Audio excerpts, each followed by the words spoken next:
Coming up on this week's episode of Legendary Sickos, we welcome back Zain Dhanani, the Camp News King, because there was more camp-related news that we needed to get to. Last week, Zain joined us to talk through some of the most important situations to get right in your fantasy football and best ball drafts in 2026.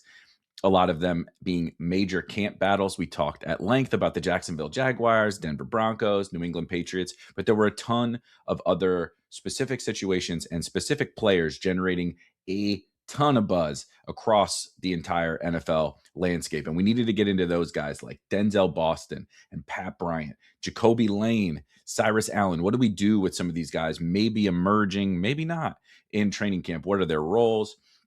Jacory Croskey-Merritt, is he seizing the Washington Commanders backfield? What do we do with Bucky Irving and the Bucs training camp news with Kenny Gainwell and Sean Tucker? Travis Etienne, right, versus Alvin Kamara. All sorts of different buzz and maybe non-buzz situations that you really got to get right in 2026, especially right now in your best ball drafts. The guys steaming up the boards. Should you chase them? Should you not? Is there something in the middle? What do we do with these buzzy players? We get into that with Zain right now.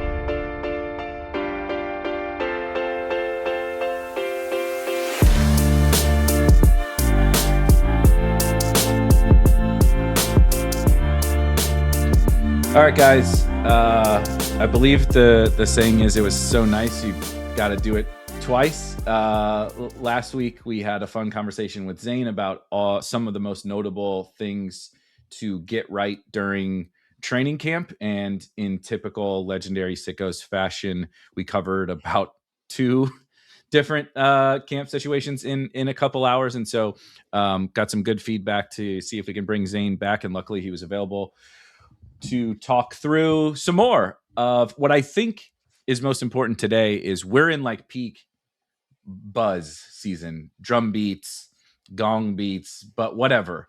There's tons of Twitter highlights and beat writer speculation, and of course lots of good stuff too, right? But there's lots of guys getting hype, and sometimes those really hyped players at this time of year become really great picks, and sometimes they become players we look back on and laugh about because they got lots of hype and we fell for just, the guy made a few cool catches in practice or whatever. And so we're going to try to wade through some of those probably most important situations, but specifically through the lens of the guys really getting buzzed in training camp, and how should we handle it, and how are we all kind of interpreting a lot of these different situations. Pat, I wanted to kick it to you first and see if there was somebody. I know Zane's talking about this every single day and on his own YouTube channel, and obviously tweeting about it. Was there anybody that has sort of jumped out to you that's been not even just like I'm in on this buzz, but just like particularly compelling or confusing or anything like that?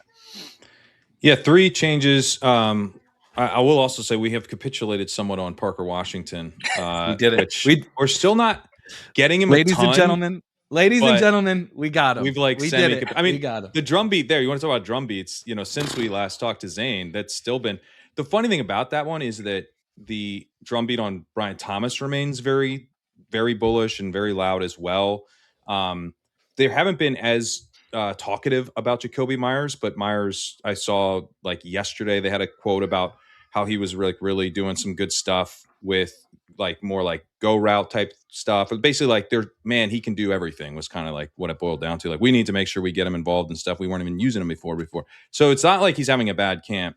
And then Travis Hunter's making all these highlight catches and then highlight breakups and, has played plenty on offense, even though he will obviously play a ton on defense. So the whole thing, and then Chris Rodriguez came back and apparently got like standing ovations for like breaking tackles. Bashal Tutin's been the star of camp. That one was funny. I'm a little bit like, you guys might be you guys are having a fun summer in Jacksonville to some extent. It's Mike McDaniel. Everybody's good, McDaniel. Dude, Mike McDaniel and the Jags are the vibes are through the. I don't know how the vibes are high, go, but the vibes are wonderful. Hype season. Yeah. But we have capitulated a little bit there, where I'm taking him some in the 6th, and when he moves into the 5th, which he probably will, I think we'll be out again. But we're kind of like, there's this brief window. We're like, okay, we'll take some in the 6th, kind of thing. But so this is when you win $2 million. Yes. This is when I win $2 million. If you win, dude.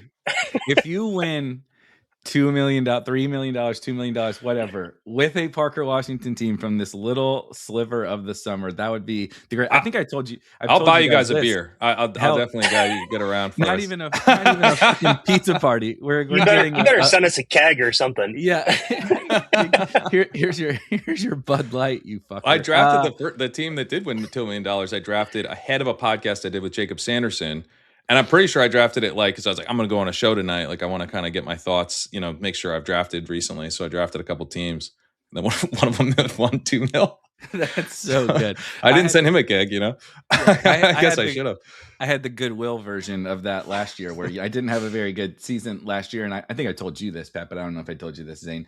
I did a 5-5-5 stream, like probably a similar time to this, maybe, during camp. And this is so Darren Waller had officially come back to the Dolphins. And this was peak. This is anti-buzz. This was, if you recall, our friend Hayden Winks joked about how Darren Waller was competing in the whatever the strongman competitions or whatever the these like Ironman type competitions, and Hayden's brother was also competing in them and beating the shit out of Darren Waller in these competitions.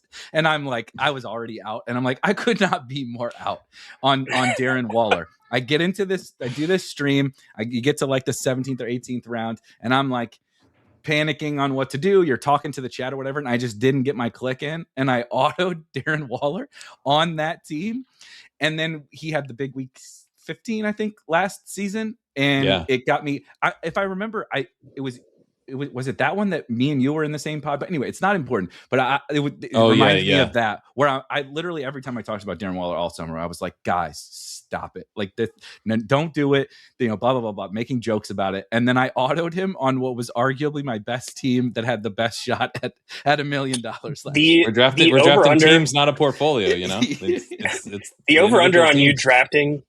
The over under on you drafting Darren Waller this season at 0.5. I think you're going to take the over. I think that he's going to sign with the team, and you're just going to be like, wow, okay, he's on the Bengals, great. Let me just throw that in there in round 20 or 18, whichever format you're using. I've got some 5-5-5 tickets from playing MLB DFS. I'm saving them up for when Darren Waller signs with a team later this month. That's sick. So the three ones we didn't talk about last week that I wanted to kind of kick us off here with, and I guess whatever one you jumps out to you, Zane, but the ones that have jumped out to me probably the most so far have been Jacoby Lane in Baltimore, just having this really kind of stacking days type of situation, which is obviously pretty bullish, kind of creating a little bit of a drumbeat element there. And of course, there's opportunity that it's not just like rookie looks good, but we're looking at a guy who might be potentially a starter week 1 if he keeps this up. Denzel Boston, similarly in Cleveland, they're talking about him probably being the number 1 wide receiver there. That at the end of the year, like that's how good of a camp he's had so far. And well, let me just stop there and ask you about those two, because I think both are interesting and potential spots for us to overreact, but also there's some signal. Yeah, I think there's signal. I'm going to start with Denzel Boston because that one seems like super loud and it's been consistent through the spring until now. But the things that I like to look for when I'm looking at this news too is when we're looking at Denzel Boston, a lot of what we hear is, hey, this guy's catching, he's catching a lot of 50-50 balls. He's looking really good. And you know what? Like when we're thinking about how these guys accelerate and do well in fantasy, it isn't on 50-50 balls. Like the one thing that I think about with him, okay, so I actually thought that he should have been a first round pick based off of what my own evaluation plus like some statistical stuff was, a late first round pick, and I thought that he was going to be. That was the buzz early, was that he was a first rounder. Yeah, exactly. And even from Cleveland camp, they said that if they didn't take KC, they would have ended up taking Boston, even if Mekhi Lemon was on the table or whatever it was. Like they would have taken Boston ahead of Mekhi Lemon. That sounds like a bunch of NFL teams have Stribling as their wide receiver 1 on their board. Yeah. Sounds like something that a team that gave Deshaun Watson a fully guaranteed contract might think is a good idea. Of course. So the one thing that I want to say about it is, do I think that Denzel Boston is going to play a lot this season? Yes. Like that is in my mind, that's a foregone conclusion. They're using him as an outside receiver. They're going to be in 11 personnel a lot, and he's going to be one of the outside receivers with Jerry Jeudy probably to start the season. So if you were asking me between him and KCC, like who is going to end up with a higher route share on the season, I'd actually pick Boston, but that's because from the beginning of the season, I think that he'll be in like 2 wide receiver sets and different things like that, right? But the feedback has all been really positive when it comes to, and this is where you have to separate the signal from the noise. A lot of it is 50-50 balls that he's catching. He's not generating a ton of separation on these plays. And that's what I've read and what I've listened to, and then even seen clips myself. And so to me, like that's different than, and it's great that he's catching a bunch of balls, that he's being targeted a bunch, but it's different than, hey, this guy's like juking 2 dudes out and then he's getting the ball and he's got like a foot of separation on all. Or that the guy is constantly open. Like every single route, this guy is open. Like that, I completely agree with that mattering. Yeah. And so that's why, like, I still think when I'm talking about like his best ball value or even redraft, I still think he's a good target because I think he's going to play a decent amount. And sometimes these things just work out where for some reason Denzel Boston ended up being better than KCC this year, even though I think KCC is a much better talent. And he's going at a cheap enough price to where I'm fine with it. But I still like, from everything that I read, like there was an interview with Ian Hartitz where he did an interview with Zach Jackson, who covers the team for The Athletic. He basically said like KCC is going to get the ball a lot this season. Like they're going to do manufactured touches, obviously like a Jaden Reed type of role, but then also like real routes to get him involved in the offense. There's been comparisons to Zay Flowers, even from the team themselves.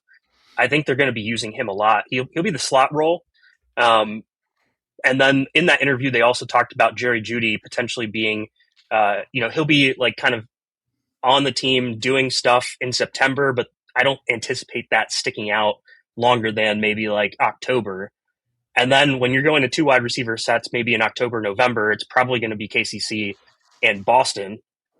And then your slot receiver in those situations will probably end up being a rotation of, Bond or KCC or one of those 2 guys basically, right? And your 3 wide receiver set will probably be Jeudy or Bond and KCC and Boston. And so like, to me, the way that the best way to play this is the guy that generates the separation. I'm not as worried about like, hey, this guy dropped the ball. Like that kind of stuff manifests itself in football a lot of times. Like the corrections happen when it comes to like drop rates and stuff. So I'm still playing this through KCC, but I do think Boston's a decent target because I think he's going to play a ton. Yeah, I think the Boston stuff, I do think there's signal. I think he's a target. We've been taking a lot of him recently. He was someone that I was feeling like was too expensive after the draft because there was this perception that he might go first round and then he falls. And he's kind of like, he's one of these profiles that is a little boom bust, I think, like he doesn't generate a ton of separation. And so it's like, how good is he at the catch point? How trusted is he? And kind of quarterback connection matters a bit more for those types of players, I think. Good luck with that in Cleveland. Right. So it definitely felt like he was overpriced following the draft. With this news, I think, I'm kind of back in ahead of the ADP that's now fallen. And so, I'm definitely down to take him. I guess I do have some caution even on like how much he does ultimately play this year. Like Jaden Higgins was pretty hyped last offseason and kind of like seen as, he's just obviously going to be a starter for them. And I think maybe they would even tell you like that he was, but he was splitting with Xavier Hutchinson and did not have at all the route participation that I think we were kind of promised, So like, I wouldn't be that surprised if week 1, week 2, Denzel Boston is like 60% of routes, Isaiah Bond's mixing in, it's one of those things where I think the floor is still like a little bit low in terms of the playing time, just because rookies sometimes don't play a ton right away. But at the same time, I think it's bullish that he is flashing and that he looks like penciled in for a big time role at some point this season. The one thing that I'll combat to the Jaden Higgins comp is just that there was like a guaranteed player that was going to be on the field all the time with Nico Collins. Like that, Yeah. that's the, like there That's wasn't true. a potential rotational type of receiver at the other spot for the Browns. Jerry Jeudy So, is not yeah, Nico exactly. Collins. So there is like I feel a little bit more confident that he's going to play a lot more. Even if, like you said, if it's like week It's 2 more or like a 3, doomsday where he's just like immediately, holding Yeah, down an outside exactly. wide receiver spot. Yeah. exactly, man. Yeah. No, I think Boston is definitely someone to be drafted right now. I think it's more about what happens if he really starts to pump on this news, and at that point I'm going to be, it's just like something where I want to keep the prospect profile like very much in mind, where he's like this kind of boom bust second round pick. There's definitely some upside, but he's maybe not the most fantasy friendly profile. And then the quarterback situation, I think, is more of a problem for Boston than for Concepcion or for Fannin, where they're going to get more underneath targets. Like I can see, if you're telling me like the play in Cleveland is the defense is worse, Shador's down to chuck it, and they're gonna end up having to throw a bunch, and Monken's not going to be like hiding the ball; he'll be willing to throw. Give me who are the volume merchants? It's Casey Concepcion and Harold Fannin, and so as long as Boston's cheap, I'm into that too. But it's just more of like I don't want to lose sight of some of the risks here if the price changes. For now, though, he's clearly a target. We have to be cautious with the drumbeat stuff too, because like rookies are naturally going to get more, like you're going to get more information on rookies than guys that are already good that stand out. And by all accounts, like Harold Fannin is still standing out. And he's showing his yak ability. And I've talked to scouts that actually are like deep in the weeds on all of this stuff and have like watched all of the tape. And a lot of it comes back to, with Fannin, his yak ability is quite literally like top notch in the league. Like people are saying that he is better than a Kraft and better than a Kittle at that kind of ability. And so the way that I like to play Cleveland, if you need the most, some yak on like a play, like we lose the game unless a player gets yak here. I'm taking him pretty much over anyone. Like I don't know if he's as explosive as a Kraft or a Kittle, right? No. But the ability to like consistently churn out yak. I think no one knows where he's going to go next. Yeah, confused about where he's going to go. You're supposed to read hips, right? So like you're like is it like defensive backs are supposed to read hips, right? Belly buttons and hips and stuff, because that the hips don't lie is like a we use that phrase or whatever. With him, it's all pointing opposite directions. You don't know which way it's going. All the feedback is that he's still going to be like the top target. And I mean, what else do you want in fantasy that a tight end that's going to be the number one target in offense, regardless of how many pass yards that team has? Like, especially when, Trey McBride was not that efficient last year from like on like a yards per route run basis or anything like that. He's just a star who got 1 billion targets because the season played out in his favor. And I don't think why can't Harold Fannin do like Jacoby Brissett is not some world beater at quarterback. Fannin was putting up 20-point weeks with Shador at the end of the season, throwing like 22 passes or something. Like obviously he's got better target comp this year. But I do think that they're going to throw the ball more. I do too. Yeah, if they were just like, hey, we would like Harold Fannin to like lead the maybe Bowers would prevent this, but we'd like him to finish second in tight end yards this year. Yeah, that's our goal. Would be like it would just happen. Like you could design, like he's good enough. It's more of like, are they trying to not get embarrassed in losses and have a combined 5 interceptions between 2 quarterbacks, maybe 3 when they play Taylor Green in the end of the fourth quarter. Like, like how embarrassing do you want this to potentially get versus you're trying to put up stats and have some fun. And NFL coaches generally just try to not be embarrassed. But, that you start trying to win and then you reach a certain point where it becomes, how do we lose in the least embarrassing fashion when things go. And so I will say, I mean, I love Harold Fannin. He's, I think he's my second highest owned tight end, but we should at least maybe address the quarterback thing, because I totally agree. Like through Denzel Boston, the beauty of reports like his is like the signal that you guys pointed to is not that he's going to be an awesome NFL football player, but we do a weekly thing we call the lab at Spike Week, and we finally got a word about Jonah Coleman.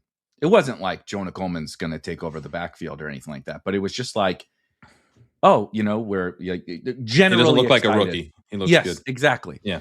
And it was like, okay, this doesn't make me I'm not moving this guy up or whatever, but it's nice to know that the coach knows he exists and is at least shows a modicum of excitement for this guy. That's how I feel about Boston, in that I don't really care that he's making a bunch of these highlight catches and stuff in camp, but I feel much cozier about what you were saying, Zane. He's going to be out there, dude, and having a rookie second round pick in a situation where I agree with you guys. I think they're going to be more likely to throw it a little bit more. Can't get much worse than it was on offense last year. It's at these prices is completely a target for me. But given things like the quarterback situation and maybe some question marks about Denzel Boston's prospect profile, I do start to be okay, at what certain point, do we draw a line in the sand where you're just chasing this hype train and you're kind of ignoring the prospect profile? And the last thing is this quarterback situation is the opposite of a hype train. After every practice is dude, yesterday there was a report that Watson and Shedeur had been so bad.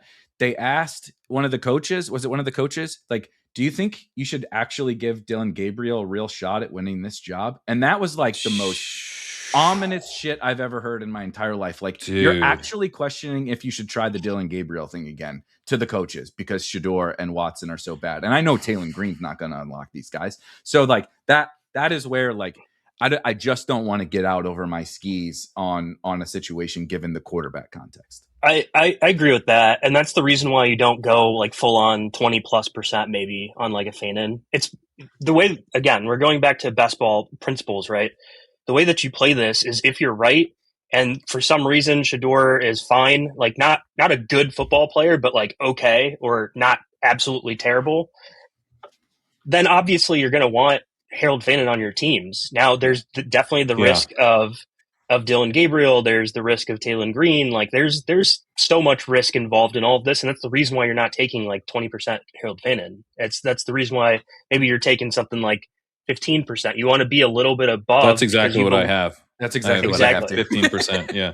Yeah, exactly. You want to make sure that you have him in that. He just knew that was good and what we would do. Yeah, somehow. The maths. That's the math.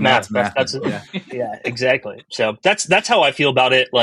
You play it this way. The only thing that I would say about Denzel Boston too, though, I'm not sure if you guys are looking at ADPs or whatever. I don't see the room to fly too much because I like a lot of other guys that are above him and around him.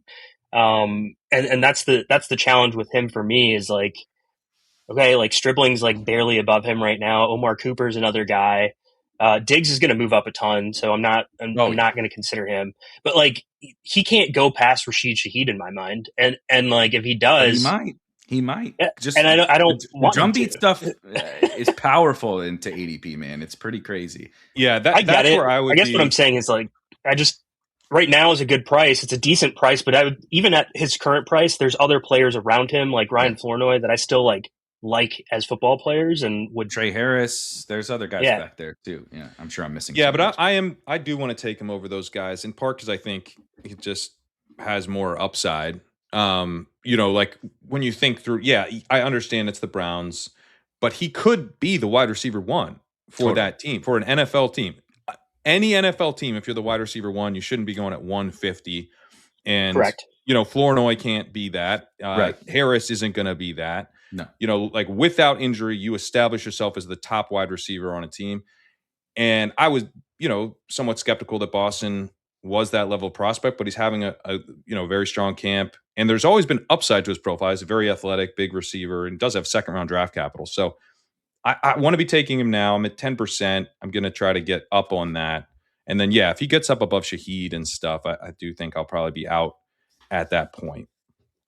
Yeah, I've been trying to figure out what to do because I'm currently at 8, and I'm I think given everything I know now, that number needs to be higher. But I am always thinking about the draft rooms are.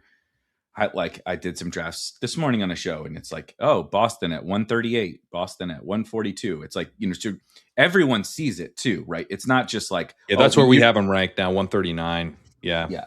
You don't get the riser that everyone is doesn't go right at ADP. He doesn't go at ADP. So then we have to figure out where is that line. And I've admittedly been struggling a little bit with. I've ended up getting more Stribling after trying to target Boston, because it's like, you know how these things go. It's the shiny new toy thing. Stribling was the shiny new toy for a couple of days, and then Debo signed, and then that cooled, and now we have Boston, and we have Jacoby Lane, and and it's just cyclical. There's going to be a new guy, and so maybe there will be a new guy that cools off on Boston, and we can target that again. But just as we're speaking right now, I've actually found it to be a little difficult, because he is one of the premier shiny new toys in drafts. Well, let's talk Jacoby Lane, because that is another kind of shiny new toy, but much cheaper. He's been a dude we're taking at the very end, often behind Elijah Surratt. Surratt was coming back from this, minor injury, but like the initial reports that I saw were that he didn't look, kind of maybe fully back, or just it wasn't that explosive. And Lane has been really shining like day after day, and has been someone we've moved up on.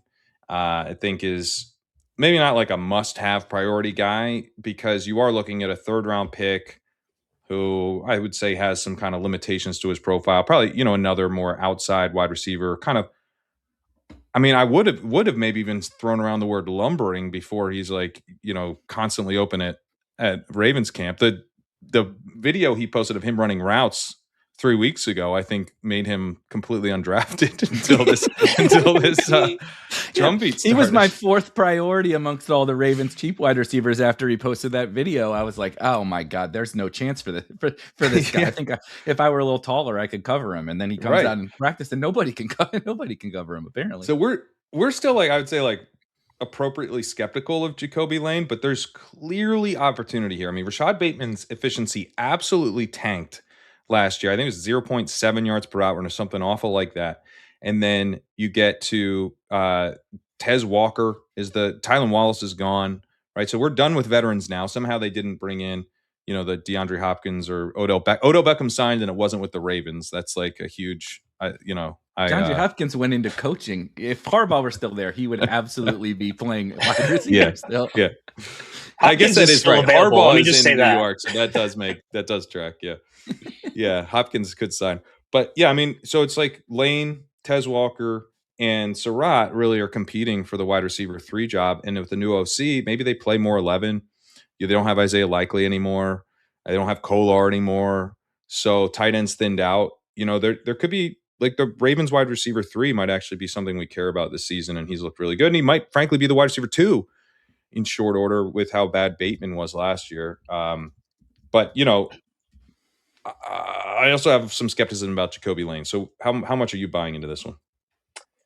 Yeah, so a lot of it has been, obviously he's looking good so far. He's getting targeted a lot from Lamar Jackson, which is something that you like to hear. Yeah. He also beat Marlon Humphrey on a couple of routes, which is also something that you like to hear as well, because that's a good cornerback that he's going against. It's not like, hey, he's going against the 2s and 3s and makes and me like a little ripping them concerned apart. for Marlon Humphrey. If I'm yeah. We're gonna check his PFF grade at the end of the season for sure. Let's circle back in January and see how we think about Marlon Humphrey. I agree. I think it's one of those things where I'm intrigued to take a like round 18, round 20, whatever he's going at on DK, like, shot, because the likelihood of Rashad Bateman keeping his job, the likelihood of him being healthy by the end of the season is probably, like, I would say low, because the health thing we just never fully see from him.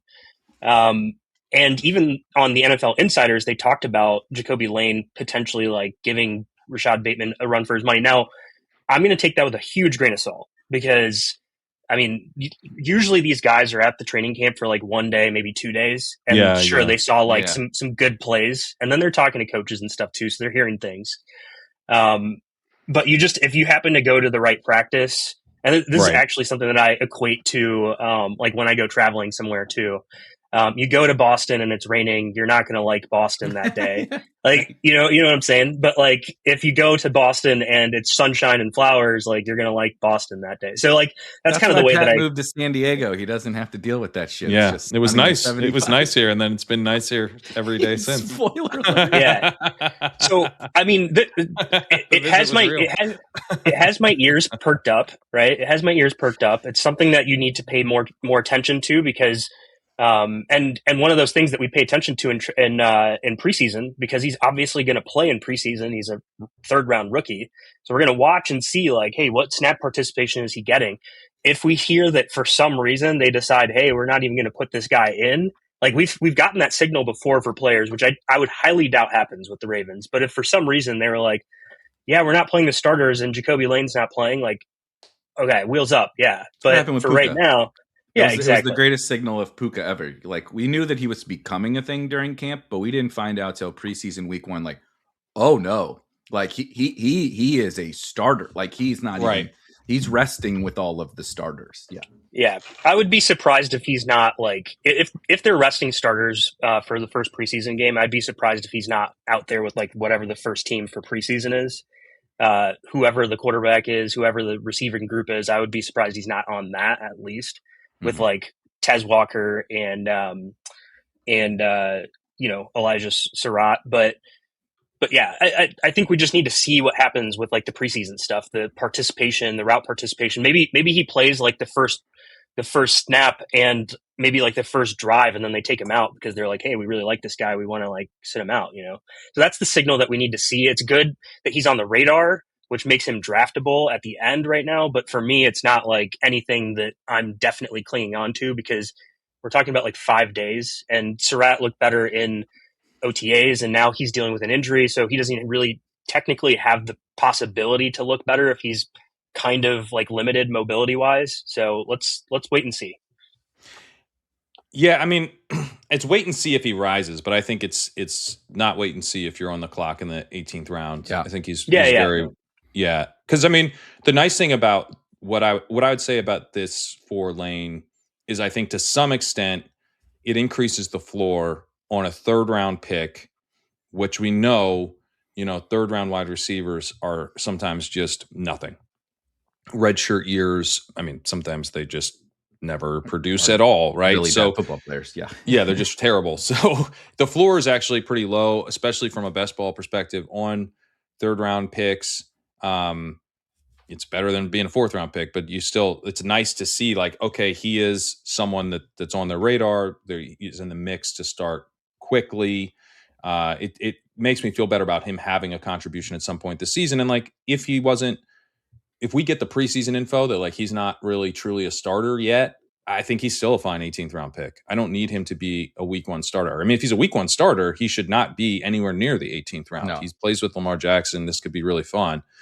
But yeah, it's more like, if you're going to make me pay a premium for him, then I'd start to really care more about, okay, is he actually hitting the ground running, or is he just having a couple fun days in camp?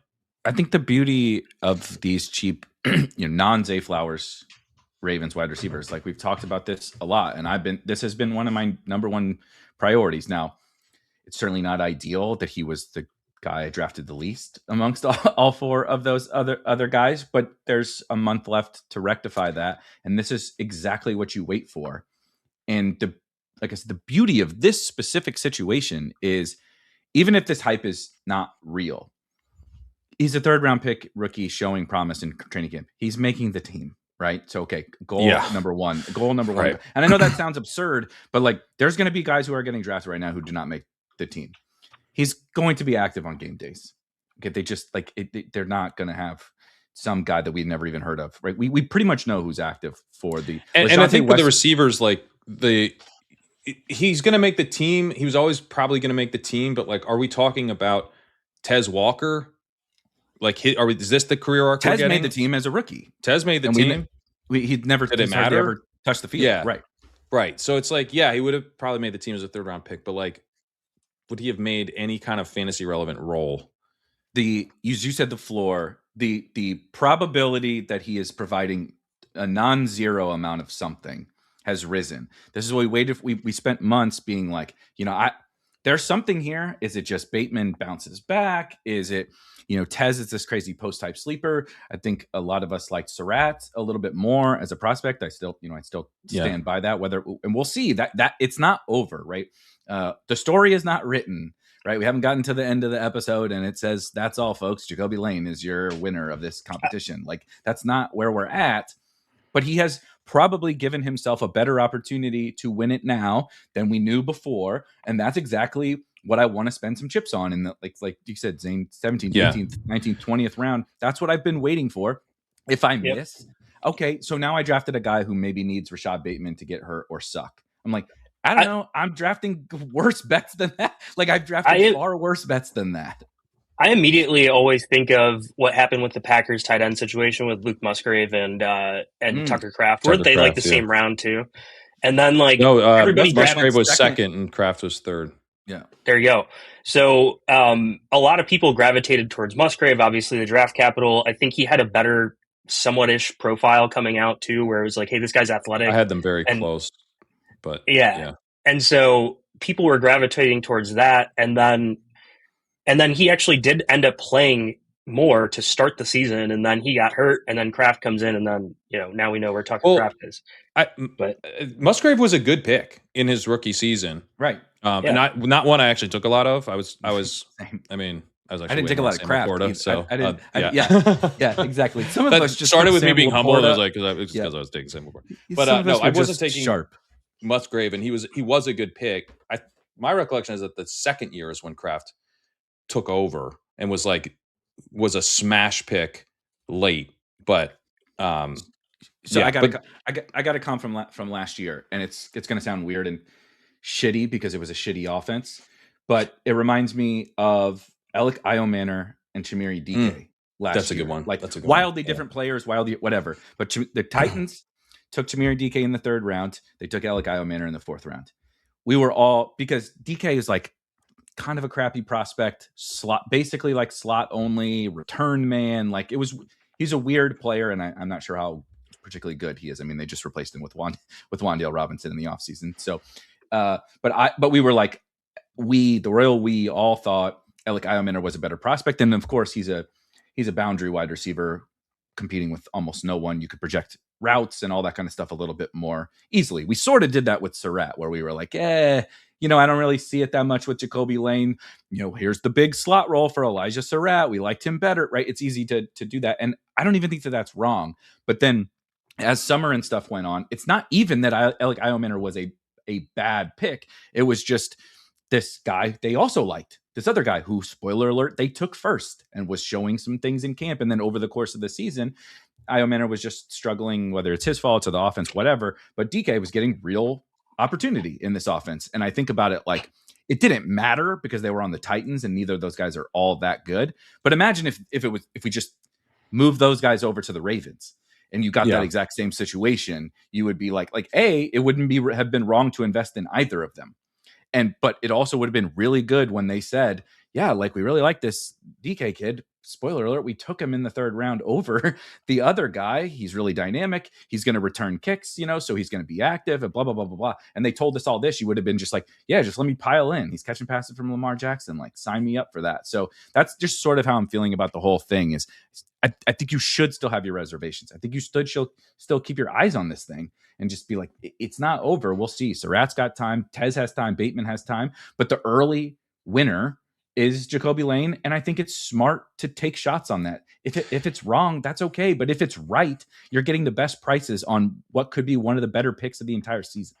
Yeah, and the floor part of it is important to me because it's like I can go, okay, I'm gonna go hard on Jacoby Lane now in the 18th round, and if the price moves up and I decide that's too expensive, I don't have to draft him anymore.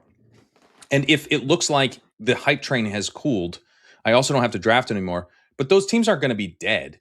It's not like, it's not like I have a dead roster spot on those teams. It's just like he probably is not the best way to spend an 18th round pick in the third week of August.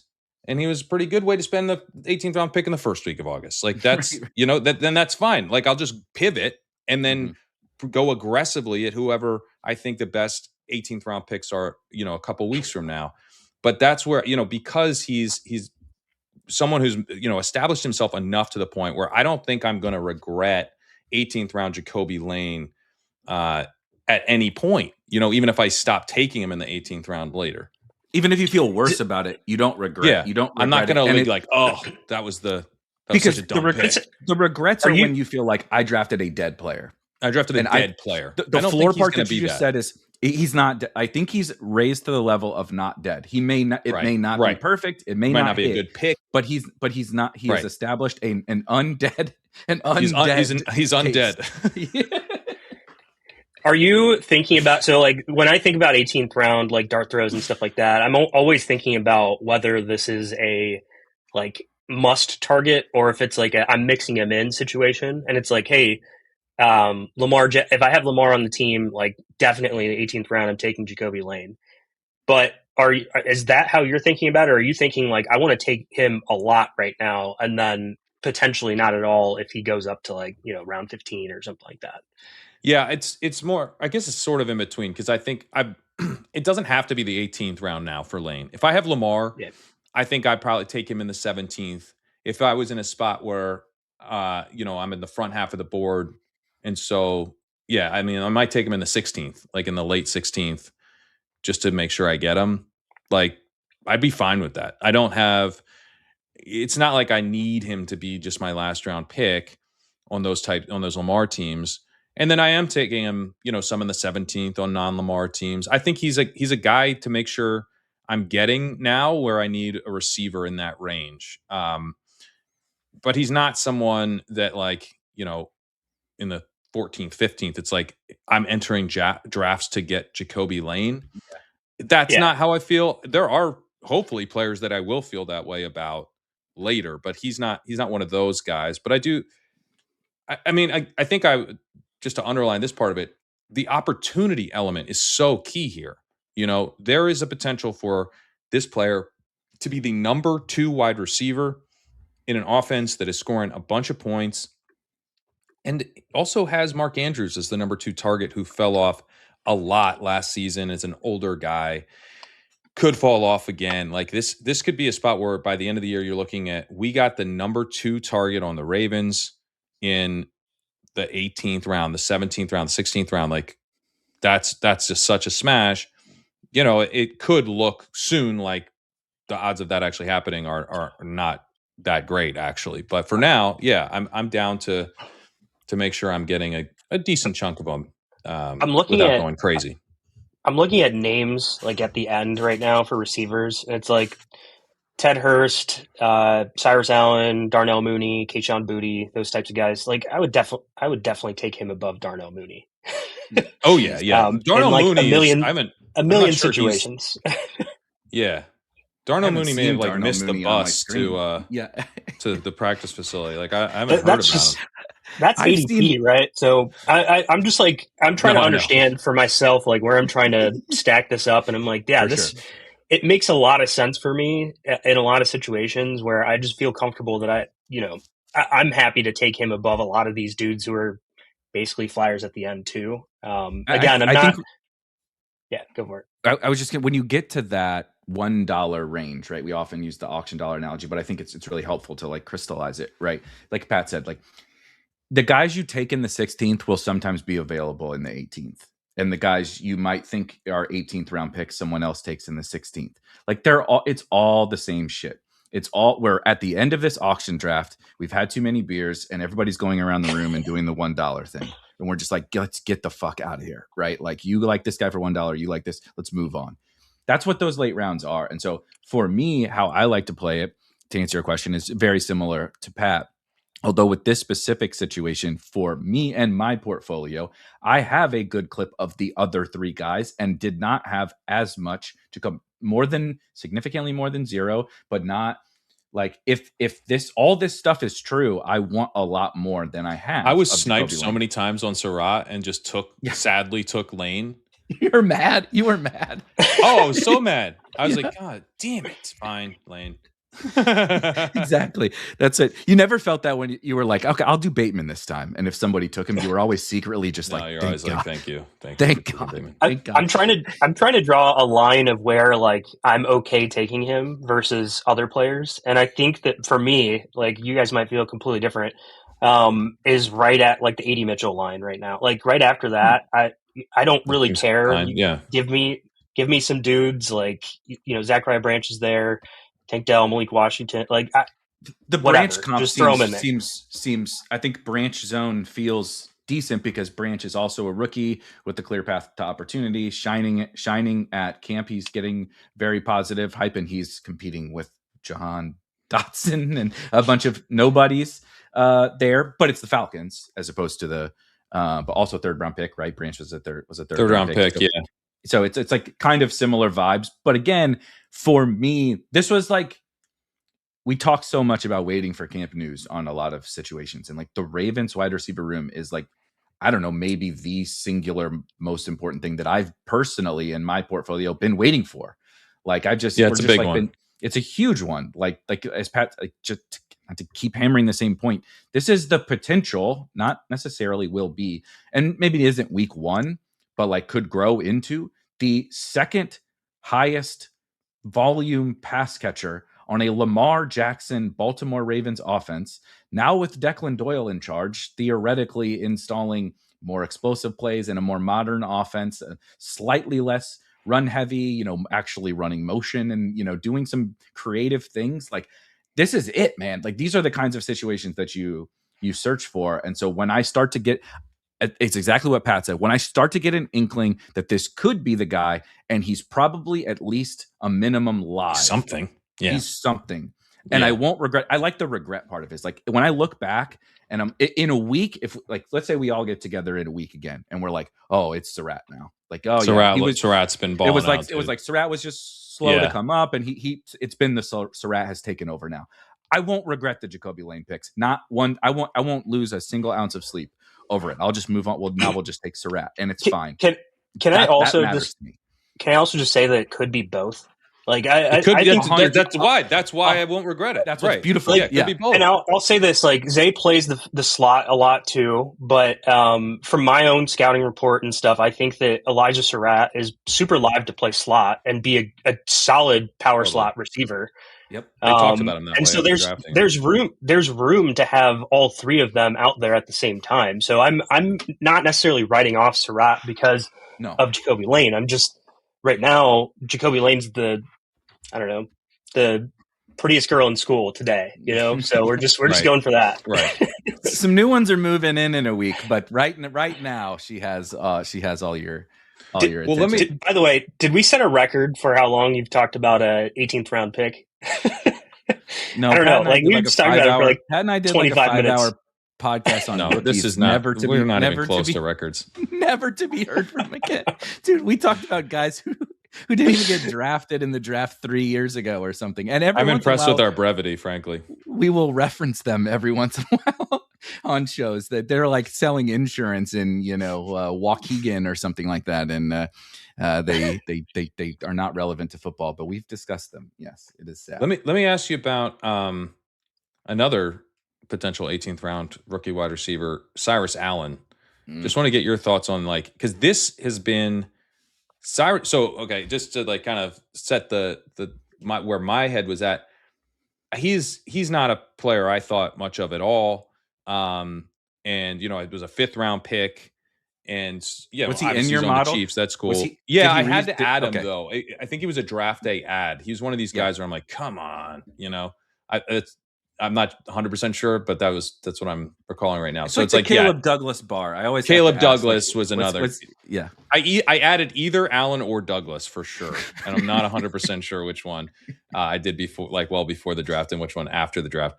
But yeah, I mean, not a guy I thought we'd have to really talk about at any point. Diggs is now signed. He's not going to the Chiefs.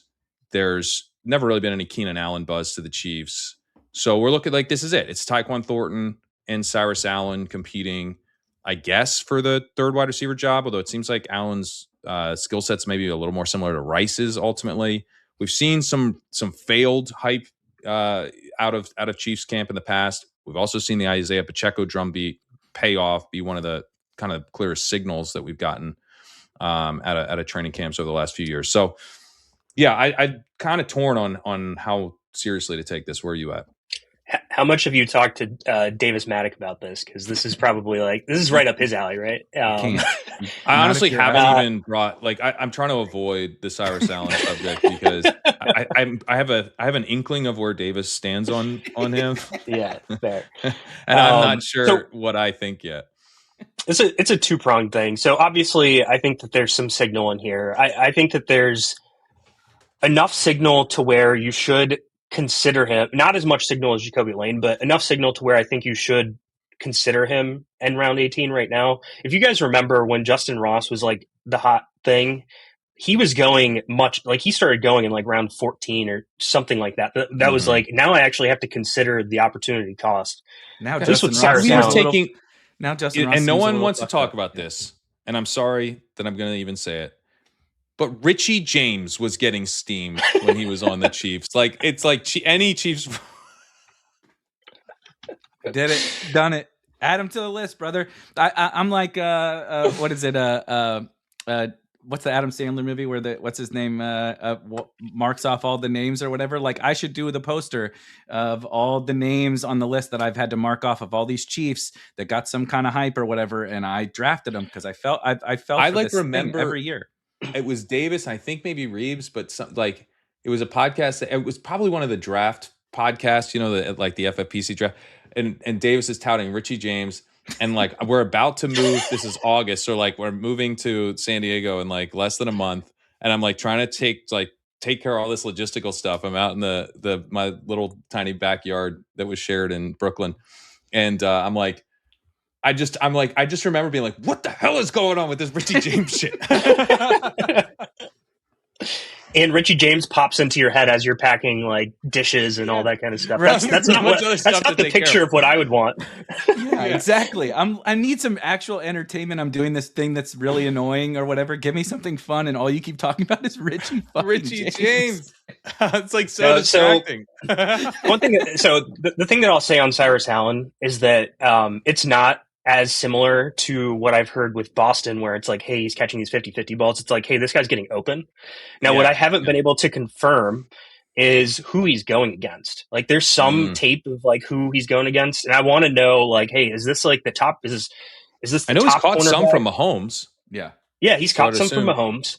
Yeah, but I don't know that they're going 1-versus-1 in these situations. The other thing that I look for in a lot of these clips, which might be degen of me, but is like, is this a one-on-one situation or is this team drill? Because one-on-one, that's very favorable to receivers. So when you hear like, hey, this guy's going out there and he's just doing a one-on-one thing with like Mansour Delane or whoever, like that's gonna lend itself to the cornerback because the coverage, the coverage is different, right? So I haven't really been able to discern like who he's going against, if these are all like team or one-on-one drill type of things that are happening. And once I hear some of that, that's where I'm going to feel a little bit more signal.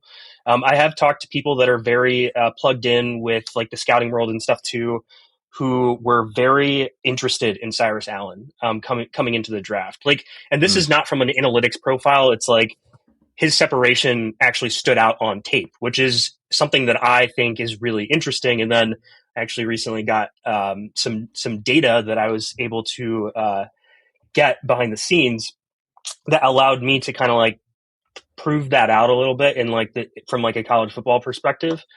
And he does kind of stand out when it comes to like college football separation metrics. Now the talent that he was going against isn't necessarily like the top end, like SEC or anything like that. So you take it with a little bit of a grain of salt.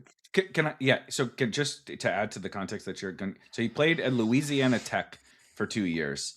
He was okay at Louisiana Tech and transferred up to Texas A&M in the SEC.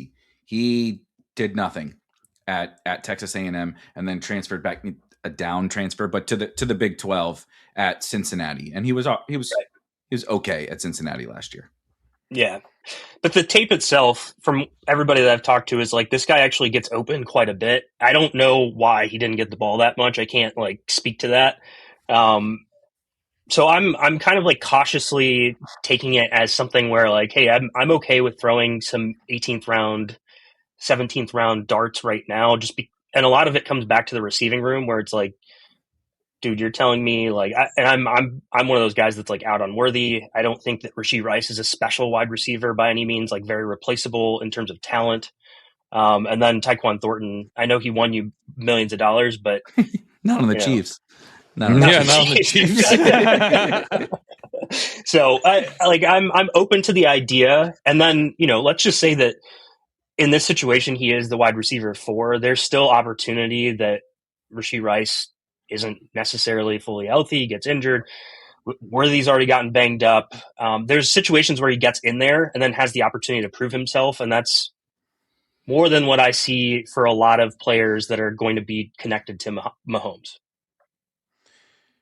Yeah. No, I mean, what I'm starting to wonder with him is, because he suffers this shin injury and now he's not going to be out there. And so do we have kind of the floor element of a fifth rounder? Because a fifth round wide receiver just so often doesn't matter at all. And for him to have done what he did, if it was still out there today and it's like, yeah, he looks good. Like, I'd be like, all right.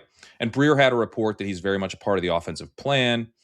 And so if you're telling me he's the wide receiver 4 in Kansas City to start the year, I think I'm down to take some of Cyrus Allen in the 18th round or the 17th round even, like. But could this be like one of those things that we're like all just memory holing, that we just like that, like when you tell me about it, I'm like, oh yeah, I can't believe we were taking Cyrus Allen that one week. Like that's where I'm sort of like between those two things of like, hey, at worst, he's the wide receiver 4. And this guy is like a remember that guy who no one actually remembers. Yeah. That the in between those things, I think, is the perfect way to put it. I think the drumbeat around him has been a little bit more than just the total remember that guy. There's a million of those of like and they're generally vague, and quite frankly, they have a plan for him to be a part of the offense is exceptionally vague. It sounds better than what it might actually be in reality, because also their plan is that he's not a starter. So what the fuck does that even like? Their plan is Rashee Rice, Tyquan Thornton, and Xavier Worthy, and of course Travis Kelce. So like, and Kenneth Walker. What does that really? We gotta add Kenneth Walker. The plan is Walker, fucking sure. Ken Walker. Yeah, like so the Ken Walker, Rashee Rice, like that's the plan. The other guys got to fit in around that. So it sounds cool, but what does it really mean? And it's good that he's showing stuff in camp for sure. But like you said, he's a 5th round pick. They drafted Jalen Royals in the 4th round last year. I'm not saying Jalen Royals is someone we should draft, but I'm saying like they said some nice thing about Jalen Royals. There were moments last year where they were like, yeah, we got to get him reps with Mahomes. He was looking good because this was Rashee's been through so much shit over the course of the last couple seasons, and Worthy's been banged up and all, so they have gotten reps for ancillary cheap rookies, whatever, over the years. And so I like this doesn't compare to Jacoby Lane to me, but has it piqued my interest? That definitely has piqued my interest. What I would also add to that is that we now know that the Chiefs were interested in Stefon Diggs, right? So that means that the interest in any sort of like veteran free agent wide receiver is still out there, which could move guys down the depth chart, even though, we might think that DeAndre Hopkins is like the most mid dude ever right now. But we've also seen this team roll out Justin Watson and MVS like a million times and be okay with that. And so that's the other thing that I keep thinking about too, is like, is there just somebody out there that they're okay slotting in to just run a bunch of routes and be okay with that over a Cyrus Allen, given the profile and all that kind of stuff? I think I think it's still live. I like that too, because it also doesn't even have to be routes. Like think about like guys are not going to make teams, right? So that's something that is really difficult to factor in, and like ultimately most of the times those guys don't matter. But the Chiefs keep signing those fucking guys every year. It seems like some team cuts MVS. And they're like, I don't know if I'm ready to give Cyrus out. Like, if something happens to Rashee, do we really want to lean on Cyrus Allen? Like, we're trying to win the Super Bowl, And so those kind of guys end up often getting signed. And just to be clear, Cyrus Allen was a 5th round pick, but he's also 5'11", 180 pounds. So like that's fine, but that's generally not as a rookie, like a every snap 12 personnel player. You know what I mean? So like there's a limit to the and last year we got hype trains on Deontay Thornton, who I took some of because I'm like, well, he might be a starter. He's on the Raiders, but he might be a starter. That's something. He moved up. He was like in the 15th round, I think. It's by the end of the summer. And then Jalen Lane, we got a big hype train on out of the Commanders camp. Jalen Lane got mogged by Treylon Burks. Like there was tons of opportunity there, but like he was a terrible prospect for me. and is bad. I haven't heard about Jalen Lane. Like Jalen Lane's, I haven't heard his name this offseason. He wasn't even running run the Commanders. even before they signed Diggs. He still wasn't. It wasn't like it was Luke McCaffrey was running with the Luke ones. McCaffrey. They were talking to Traylon Burks. They were talking to De'Ami Brown. They were like, "Are so happy to have De'Ami Brown back." Like, it's Said the no floor one is so low on a prospect like this. Yeah, the floor is really low. Even if there is a plan, they might be like, "Ooh, bad plan." So I'm still nervous. Who are the plans don't always you don't follow through on every plan you've ever had. There's still names out there that I don't think that they're exciting names as veteran free agents, but like would you be surprised if they played over Cyrus Allen like Brandon Cooks? Or no, I'd be surprised if Cyrus Allen didn't get exactly. And so that's the biggest risk in this situation is that they didn't put too much draft capital into him. Yeah, he had 4 or 5 like really nice days. There's some film bros that like him, great. But at the same time, like you can be replaced by Zay Jones. You can be replaced by maybe they signed Noah Brown. Like there's dudes out there. Curtis Samuel. Exactly. Sterling Shepard. Those guys are all. Gabe Davis. I don't know. Like there's just names out there that could. And then let's just say I don't know. I'm just thinking of other random names. If the Jets for some reason cut Tim Patrick, like he could be on this team and be the wide receiver 4 and slot in if a guy got hurt. The Giants just signed all those Odell and Juju and all that kind of stuff. I assume as Malik Neighbors' health insurance type stuff. Yeah, like they're not all going to make. Odell might not make the roster there. They were talking about that yesterday. The Juju has been on the Chiefs for years. They keep bringing Kareem Hunt back. Why couldn't they bring Juju back again? And do the same thing. Yeah, that's been the thing for me with Allen. But at the same time, like to flip to the more positive side of it, Tyquan Thornton is clearly just run deep, try to keep the safeties back. But they always have that role. They always have that role in. Like they've been doing that with Watson and can with Cyrus Allen do that? MVS. Can Cyrus Allen do that? That's not necessarily like a 90% route participation role though. Like that might be 65. No. Yeah. Yeah, of course. And then you have Xavier Worthy and Rashee Rice. Like they're pretty thin. Those will be the top 3, I think. But they're very thin, and you have. I'm like, am I drafting Juju Smith-Schuster's role, but there's like maybe more upside to it where, this guy could actually be really good. Like I didn't think Rashee Rice was that great. He was a 2nd round pick, but outside of being a 2nd round pick, I wasn't that interested in him. And, he has a skill set that really fits with what they needed. Maybe that it's also where we're at with Allen ultimately. One of the reports also said that he was kind of playing like a big slot role. And like potentially in a spot where he was doing stuff that's very similar to Rashee Rice. And so like let's say Rashee Rice isn't healthy, something happens there. Like is there a situation where he steps into that role, which doesn't really require that much talent? Hey, you know who is a free agent after the year? Rashee Rice. Yeah. You know what a team might do with a guy that they have serious reservations about re-signing, especially if they maybe miss the playoffs again? They might want to test out who's our new slot receiver of the future. Let's see if Cyrus Allen's got some. I think you have outs to him being like a worthwhile 18th round pick, even if he doesn't do any. I mean, Rashee Rice didn't do much in his rookie season until the very end, and then it was kind of a smash in the 12th or 13th round. So I think you have outs. I think you also have so little floor. you have ins and outs.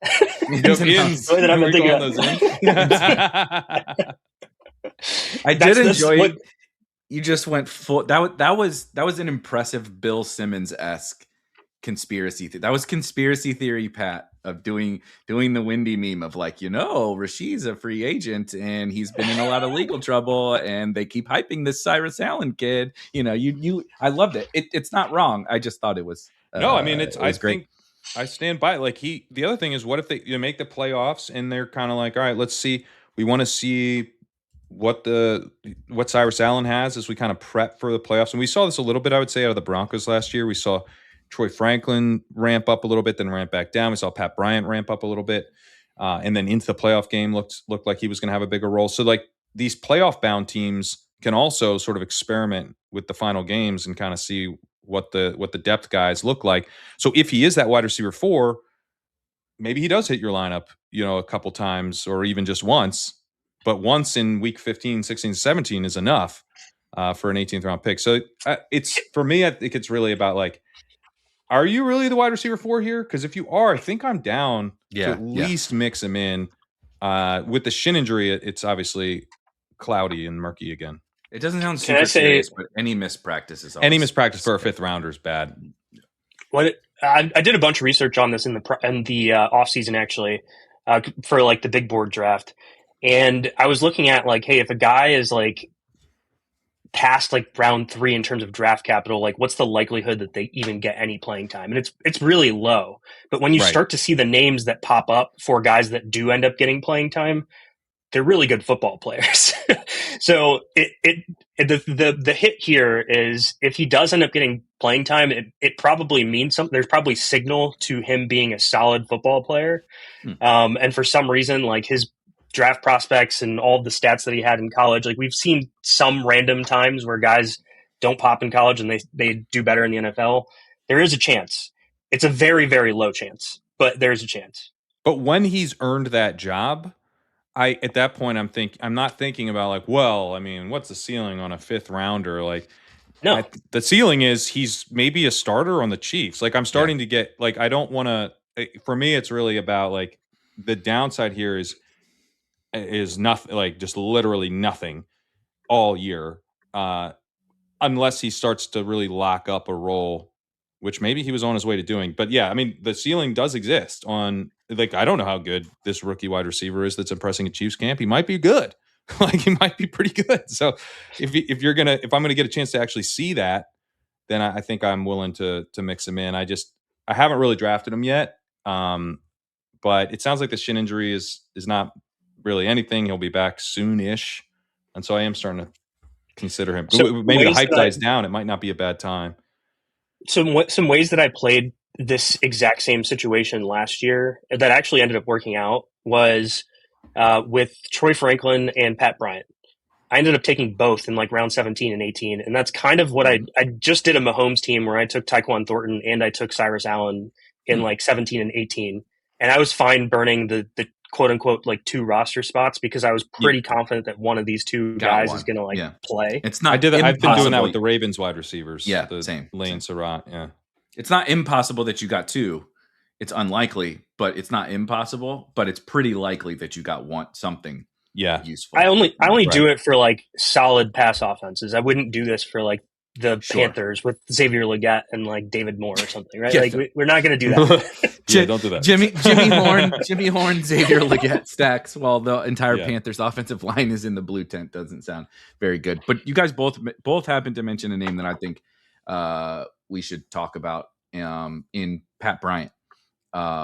Seems to be getting some solid buzz there. He is a reason, similar to the Ravens guys, that it's been a bit difficult for me to get around to some of the Cyrus Allen, the little bit more speculative guys, because this is year 2 for Pat Bryant. You guys both alluded to some of the stuff he started to show last year. I think was a better prospect than some of these guys. Not like a superstar prospect, but I was a pretty big fan.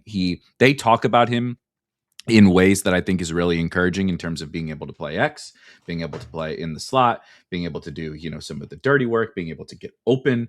And then of course you have an aging Cortland Sutton, yet Jalen Waddle got banged up at practice yesterday, which is always just a reminder of fucking Jalen Waddle going to the tent. And it's an offense. It's he was limping around today. It didn't make me feel very good. I also didn't love that. Yeah. There was an update on that though. So I want to make sure and people will probably listen to this on Monday or something. I don't know. So we're on August 6th. He'll be way more injured by then. Yeah. He'll be in the hospital by then, brother. The report was that he's going to be back in 4 to 5 days. Cam Wolf said that. I think it was from Sean Payton.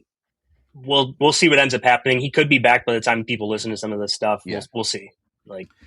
I was not meaning to say that I'm worried about Jalen Waddle health for the season or anything like that. It's just Like the It's Jonah that Coleman thing. Waddle like has injury ins and Bryant has outs. Yeah, right. Yeah. Exactly. The ins and outs are very clear here between this situation. But Yeah. anyway, I think what Pat Bryant has continued to do in the way they've spoken about Pat Bryant and the way the end of the season went, like you guys just said, like Troy Franklin sort of got ramped up and then ramped down, and Pat Bryant got ramped up. There was even something today about him being able to like sort of transition into a lot of the stuff that Cortland Sutton is doing. So he has kind of this versatility to his game, which I think is really key. He's just been a priority for me at the end of drafts, and something I already had been taking him some, but I it felt a little speculative, and now I feel like it's a lot less I feel even better than like a Jacoby Lane, where like I still don't really exactly know what I'm getting with Jacoby Lane. Pat Bryant has at least shown me NFL like chops, so I feel pretty comfortable with him. I did a whole like analysis project this summer about like route depth and how that matters for fantasy and stuff too. And one of the interesting things with like Cortland Sutton is that he is a little bit in this weird, like they added Jalen Waddle, who historically has always been more of a short route depth player, even though, you know, you guys think of him as like a super fast receiver, but he doesn't run deep a ton. They do it like situationally because he's fast, but they don't like, and it's typical that teams use their best receivers in like not that deep threat role. Pat Bryant isn't like when he shared the field with Cortland Sutton last year, Sutton usually took on the deep threat role as opposed to like Pat Bryant taking on that role. And I think it fits better with Pat Bryant's with his profile too. He's not like some burner. I think his 40 time was like pretty mediocre. Not that great. Yep. Yeah. 4 or 5 or something. And so like Pat Bryant operated more in like the intermediate and short areas of the field. And so when I think about like, hey, if they're in a 3 wide receiver set and Cortland Sutton's out there and Waddle's out there, the likelihood of who's running deep is going to be Cortland Sutton most likely. Right. And so I keep sitting in the situation where I'm like, I think there's a lot of risk to Cortland Sutton with the age profile. Obviously, like the metrics didn't super dip last year or anything, so he was totally fine. But with them bringing in Waddle, he was totally Cortland Sutton. Yeah, he was. That's what I mean. Like he was adequate. He was adequate. Not a young Cortland Sutton. I mean, he's what you might think of when you think of Cortland Sutton. Exactly. If you want 600 yards, draft Cortland Sutton. Anyway, what was he like? 1.8 yards per out run or something? No, like he did fall off. He filled a 1.53 last year. He was 1.88 the year before. I mean, 1.53 is not horrible, but he did like, and then the additional context that really jumped out, like as I, just writing up the games and stuff, they were kind of auditioning Troy Franklin for that Cortland Sutton kind of role. He didn't win the audition. They went back to Sutton, but then you have more of a role for Bryant, and then you trade a first plus for Jalen Waddle. Like this dude's been replaced. It's been pretty clear. Veteran wide receiver efficiency falls off. He's 31. He's 31 in October. Like they're replacing him. He's going to be more of a role player. I think. I think his ADP is egregious and has been for a long time. I agree. I haven't drafted him, I think, at all, to be quite honest, which is probably a bad way to play things sometimes, but I haven't drafted him. And I have been taking a lot of Pat Bryant. I have been taking a lot of Pat Bryant because I do think that there's a non-zero chance that he ends up replacing Cortland Sutton. Let's say that Sutton, at the beginning of the season, I can almost guarantee, unless Sutton's injured, it'll be him and Waddle in the 2 wide receiver sets. But let's just say that there's an ankle tweak, a hamstring pull, something like that opens the door for a Pat Bryant. Is there a situation where that just never goes back? I think there's a lot of situations where that never goes back to Cortland Sutton. And so that's the reason why Pat Bryant's been one of my favorite like late round targets. Again, going back to his stats from last year, and then from the training camp hype that we've been hearing, it's not he's winning 50-50 balls, it's he's getting open, that Bo Nix is targeting him. Like these things are things that are signals to me that are different than like dudes making really nice plays, one-handed catches and stuff like that. So yeah, I think there's a lot of opportunity for a Pat Bryant to potentially ascend to that wide receiver 2 role this year. And if not, I think it's very likely to happen next year at the very least. So I just wanted to correct. So there's Fantasy Points doesn't use the playoff games in their standard like data tables for all of their production metrics and everything, and PFF does. And so fantasy points shows 1.85 yards per route run for him, but it does not include the playoff games in which he was absolutely fucking useless and did nothing. So I just wanted to clarify, if I ever cite it wrong, I've transitioned to using more. I use the points. PFF one. Yeah, that's still functional. I still lean on it. It's functional. I'm going to do it. Yeah, and I still lean on it because I can go bounce back and forth between college and pros really easily, which is nice on PFF. But there are some discrepancies because of how they like structure the data views. Got it. Like okay. So yeah, 1.53 for the whole season, including the playoffs. Including the playoffs. Yeah. Which I like to include because their football teams are trying to win. Yeah, and they're kind of important. It's kind of the whole point. They're important, but also like the context of, hey, you're playing like better defenses and stuff too. Like, I just like if you crater there, it's like, okay, so against the bad defenses, you're going to suck. How good are you really? Or if you're like excelling in those games, like that's also meaningful to me. Like I want like the toughest games, the most important games. I do the Colson Loveland Bulls very much want us to include the playoffs, and they're right, we should. Yeah, exactly. Burden wasn't very efficient in the playoff game, so for Loveland, let's include it. Loveland we included. Burden we don't. Burden we only care about the regular season. Are you guys counting? Are you guys counting Cowboys games from last year? Because Roma Odunze had like, I don't know, 150 yards and 2 touchdowns against the Cowboys, and I'm just Cowboys don't count. No, I take out playoffs and the Cowboys. Cowboys and the Jets, we removed those. Exactly. Browns, whatever suits my narrative, brother. That's how we're gonna slice and dice these data sets. Yeah, I feel like if there was a real football game, I want to know about it. Is generally my But do we want to talk? Jacory Croskey-Merritt, because that's a guy that's been on my mind. That was the third one I was going to bring up, and then I realized we were probably going to go an hour on the first 2 things I said. So it looks like, from what I've seen, Jacory Croskey-Merritt, has been consolidating the starting job there a little bit, or at least successfully fending off Katron Allen for now, as far as like who the early down guy is going to be. And obviously like Bill week 1 was going to be ahead of Allen, but is it going to be split? Is he like kind of under threat for more work over the course of the season from Allen? It's starting to look like maybe it's more likely that he is going to threaten Rachaad White a little bit and be a guy who like plays as like a clear 1A.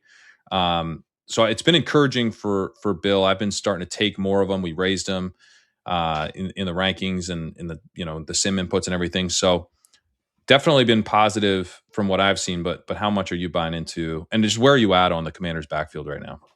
Yeah, I've been on Jacory Croskey-Merritt for probably about a month and a half now. Ever since there were some articles that came out that basically said exactly what we have seen in training camp, where it is, hey, the team wants him to ascend to this role. They want him to be kind of like almost like a featured-ish type of back, not necessarily 100%, but basically be the guy that they can put in on first and second down. They can run and they can pass, and it just doesn't matter. That's exactly what they're trying to do. And this is like somewhat of an NFL meta almost, because I've been tracking every single team. So many teams are coming out and saying like, we don't want to tip personnel by who we have in the game.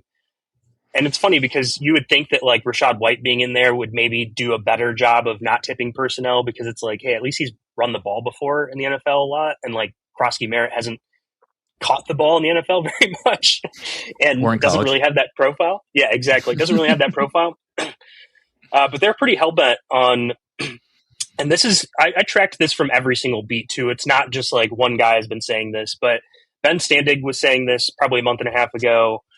John Keim said this about a month and a half ago. And then Nikki, I forget what her last name is, like Jahab Vala for The Athletic, said this about a month and a half too. And they've all been saying the same thing about Jacory Croskey-Merritt, that they want to have him ascend to prove that he can do the pass down stuff, not necessarily be like pass blocking extraordinaire, but can we put you out there and you be like a reasonable threat in the pass game so that we can dump it off to you sometimes, and people aren't going to be able to say, hey, Jacory Croskey-Merritt's in the game and we're running the ball.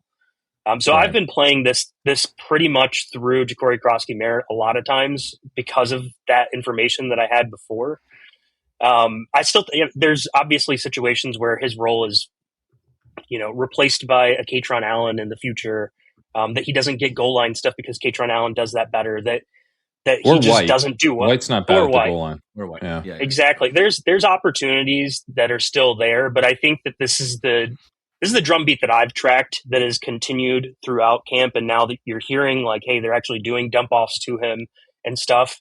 I do have him as my preferred back, and this is where I kind of differ from a lot of the industry, because I think a lot of people have been more so on Rachaad White, because it makes a lot more sense from a football perspective that somebody who's run the ball a ton in the NFL and caught the ball would actually end up ascending to a role, as opposed to a guy that's only run the ball. That would be more featured. But the equivalency that I did was when Javonte was coming back from injury for the Broncos in, I think it was 2023, and there was Samaje Perine that got added to the Broncos, and I was like, this is kind of what I kind of might see from this team is like, yeah, you're going to see this guy play a pass down role, but how valuable is that going to be for fantasy? I don't know. And again, that's like my own, that part I want to extrapolate as my own opinion versus like actual reports. The reports are that Jacory Croskey-Merritt is getting more of this like somewhat featured-ish type of role, and they're trying to give him that. Yeah, and so I went and I wrote up the sophomore running backs article published the other day on Legendary Upside. It took me a long time to get it out, but it's done. It's kind of long, but I think it's a fun read. And a couple of the big takeaways for me were, I wrote up the rookie running backs. I've played fantasy football a long time. One of the takeaways was kind of obvious, but it was target ambiguous backfields. That's a big one for second year running back breakouts. But one of the other big ones that was maybe a little like had not crystallized as much for me before writing it up is like these second year breakouts have been massive at times and have not always been preceded by like super, super obvious stuff. Like you kind of had to take a little bit of a leap of faith. Like I would say like James Cook in his second season, they let Devin Singletary walk. They have Damian Harris there. Moss, they'd kind of like spiritually moved on from. I forget if he was on the roster or not. He probably was. It didn't matter. And they, I remember there was like talk of Damian Harris having a real role that year. We were drafting Cook in the 80s, and he crushed that ADP. Like he wasn't even, the thing with Cook that year was he wasn't even that efficient. He just had a ton of volume compared to where we were with the price. And I would say like Bill has that potential, I think, to just like, oh, he's a lead back and he went in the 100s. That's not where lead backs go, And so I'm starting to think like, man, we might have this wrong where, and Jacob Sanderson's been just like hammering Rachaad White and Bill this whole time, which now I'm pretty envious of, because I think I did take a couple of teams where I took both and was just like, you know what, I've taken 120, both. Yeah. 120, 124 when they were like at that price is like, that's fine. Yeah. I can take both as like running back 4 and 5 or something. But being overweight on both and having them not on the same team, I think is probably the right move, which is how I know he's been playing it. I'm a little bit underweight on both, not like full fading or anything, but just I haven't been hammering because I've been thinking this maybe not, it might be a Catron Allen thing. This might not just be two backs. Right. But sounds like McNichols is going to make the team. That puts Catron Allen's chances of being inactive, it makes that significantly higher. He's going to have to like return kicks or something. Yeah, something. Yeah. Wouldn't you say that McNichols being on the team also doesn't guarantee that Rachaad White is like always going to be the pass down back? It doesn't guarantee that. Yeah. Correct. I think McNichols being active on game days is like pretty big for Bill, because I don't think they'll have 4. And so that means he's competing with Rachaad White and Jeremy McNichols. Yeah. Who's the best runner? Yeah. It's literally two Samaje Perines with an actual NFL runner. Yeah. The other interesting reports that like if you start adding all these things up, kind of lead you to down the path of Bill are, one, they asked him to gain weight during the offseason so that he could take on presumably take on a bigger like role in terms of running the ball. And then like he focused a lot in the offseason on the pass catching stuff. Like that was something that came out that I was reading about, and I was like, okay, why would he be doing, like, obviously that was like a big hole in his game, but you still hear guys like work on specific like fine points of like running the football and stuff, and he was focusing on the pass catching elements so that he could, you know, ascend into some sort of role like this. And then every single report is like, they just know that he is probably the most, like, he has the most juice as a running back. Like in terms of if you want like a potential explosive play, that's not coming from Rachaad White. That's probably not coming from Kaytron Allen. So the guy that could do that is potentially Jacory Croskey-Merritt. At least that's what the beat writers believe. So I've been adding all of that up together and building the story in my head that, like, I think they just want him to have it. And it comes back to some of what happened last year too, where, you know, Ben Stannig was the first person to talk about Brian Robinson potentially not making the team, and they traded him. And then he was also the first person to say, hey, like, they're really into Bill. And then they ascended Bill into a role that 7th round picks don't necessarily have. Did he smash fantasy? No. But at the same time, like, if you took him in the 18th round, you were super happy with having him on your team because he did do some stuff. Had a lot of teams that could have used the 18th round, Bill. I'll tell you that. Exactly. Yeah. So no, he was a clear hit if you took him in the 8th round, no, but he was a clear hit where he was originally going. Just became a runaway train. It's just, if you got on at the beginning, great. If you hopped on, not even the beginning, like the 14th, 15th round, still right. Get still on a big the third hit. Stop. Just don't get on the third stop. Yeah, third stop's fine. Yeah. So that's how I feel about this now. I think I'm on the third stop of the Bill train this year, but I'm getting on.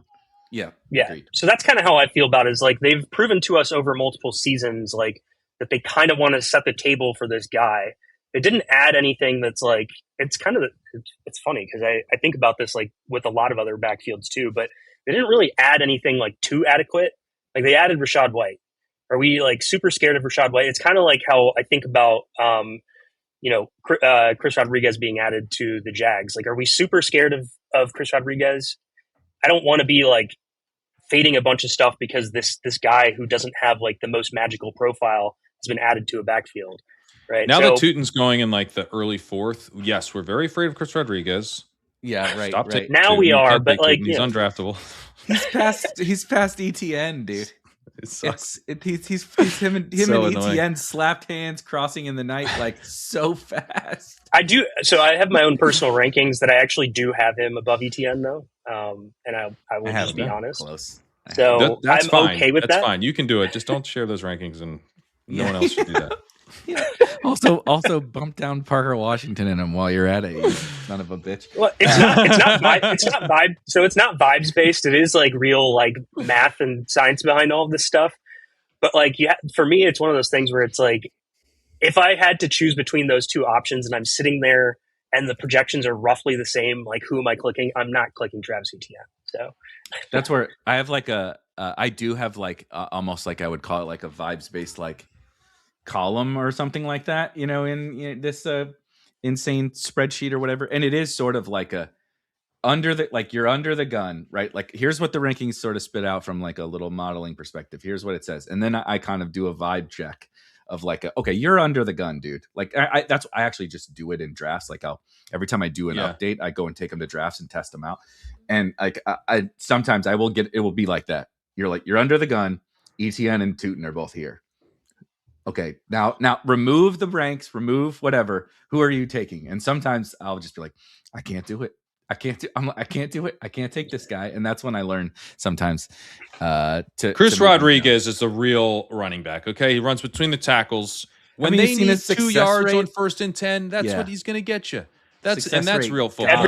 I've posted a lot about this in the past too, but these running back metrics aren't even really that sticky year over year, especially for guys with like smaller sample sizes like Bashal Tootin and Chris Rodriguez. So it's like at all. Yeah, sure. You look at Chris Rodriguez, the guy's a beefcake. Like, yeah, he's going to probably be good at getting like 1 or 2 yards. That got beefcake derogatory. I was drinking and he called Chris Rodriguez a beefcake. And I haven't heard that used at all in a long time. Since the And 90s. No, I'm just kidding. thought this was an episode of Saved by the Bell that was starting up there or something. Yeah, but anyway, that's kind of, so obviously you'd have to do like an ADP adjusted rank for a lot of stuff too, like especially in best ball. Like you don't want to just kind of put a guy like super high if you can get him like around later. Obviously you're not going to rank him around higher, right? Like that just doesn't make like mathematical sense.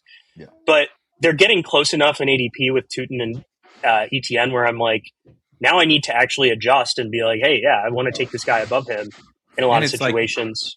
Right. And it's like the portfolio and like ETN used to go, closer to the early third. Now it's like, even if you feel uncomfortable with him, you're getting a mid to late fourth. Should you bite the bullet and take some, like, there's all these sort of like, it's like in the puppy, you might treat it differently than you treat it in Best Ball Mania. Like you come on the clock, you're like in the puppy 3 or whatever, like just take Tootin. You want Tootin, you like him better. In BBM, you're like, I have no ETN and now I'm getting like a round and a half discount from where everybody else took him. Maybe I'm going to take that guy now. So like the ranking stuff is always, I honestly, I peek behind the curtain, and I don't mean to be rude, but people are like, oh, why do you have this guy ranked here? I hate those questions because it's like so difficult to explain a static rank, like your process behind any individual player on a static ranking when we're drafting hundreds or thousands of teams, and like what you do in one tournament is different than another tournament, and one site is different than another site. And it's like, and like a guy's a good pick on a certain team and he's a bad pick on a different team. Right. Jacoby Lane, like he's a huge priority for me. If I start with fucking 5 wide receivers in 5 rounds, he's probably not that big of a priority for me. You know what I mean? Yeah, the one guy that for me, so I don't know if you guys want to talk about Diggs or if you guys have already talked about it. No, let's talk Diggs. Yeah. So for me, like I've been a Diggs bull this entire time because one, we knew that he was like, I was very confident that he was going to sign somewhere. There was a lot of fire and around the Commanders pretty much ever since Ayuk like blew up the world. I screwed this up so bad. But then the other part I don't of have it a lot to of me Diggs. is like, I have a ton of Debo, not so much Diggs. Oh, interesting. The other part of it to me, like, okay, this is super bold takey for me, but like I just completed my rankings last night, like update to my rankings last night, and I was just doing as much research as I possibly could on Stefon Diggs and thinking through like what are the outcomes, like what are the situations where this doesn't work out. I mean, there's obviously situations where like he's turns into Antonio Brown and you never see him again. Especially in best ball, I'm trying to live in a world when I do draft him, I'm thinking like he's going to play for this team and he's going to play for the full season. Like that's kind of how I'm doing it. I do think that there's. I mean, he's a diva. I think he does. You think he has that level of diva risk? I think him getting cut by the Patriots is a pretty big red flag. And then obviously there's been like new accusations and stuff this offseason. I think we are getting a guy who's been very volatile throughout his career, who's not constantly maybe, but he's changed teams, a few times. And team 4, right? This is 4. This is team 4. Minnesota, Houston, New England, Washington. Minnesota, Buffalo, Houston, Buffalo. Oh my God, yeah. Jesus! Yeah, so 5. He was good for this team in the Northeast called Buffalo. I don't know if you remember that. Might want to remember. No, he's very good. But it's like it's with the price going up. I used to take a lot of Diggs in the beginning when he was like the same price as Debo. I would take Diggs over Debo. Real cheap, like real cheap. I have him there. I don't really have him since the price rose, which I regret. I have a 180s Diggs scenario. Yeah, that's awesome. See, I didn't even take him then. I wish I had more. To be clear, like him going to the Commanders, it would be great to have like a big bag of Diggs. I just don't. But it does. The reason I don't, it's like I was like a bit more nervous about where his head's at on stuff, and does it go bad even if he signs somewhere? And it's just like Debo was available like 30 picks later, so I did that generally instead. Well, you can't ignore that the profile with Diggs is like he was still a really good receiver. Still really productive. Mm-hmm. He was still really productive.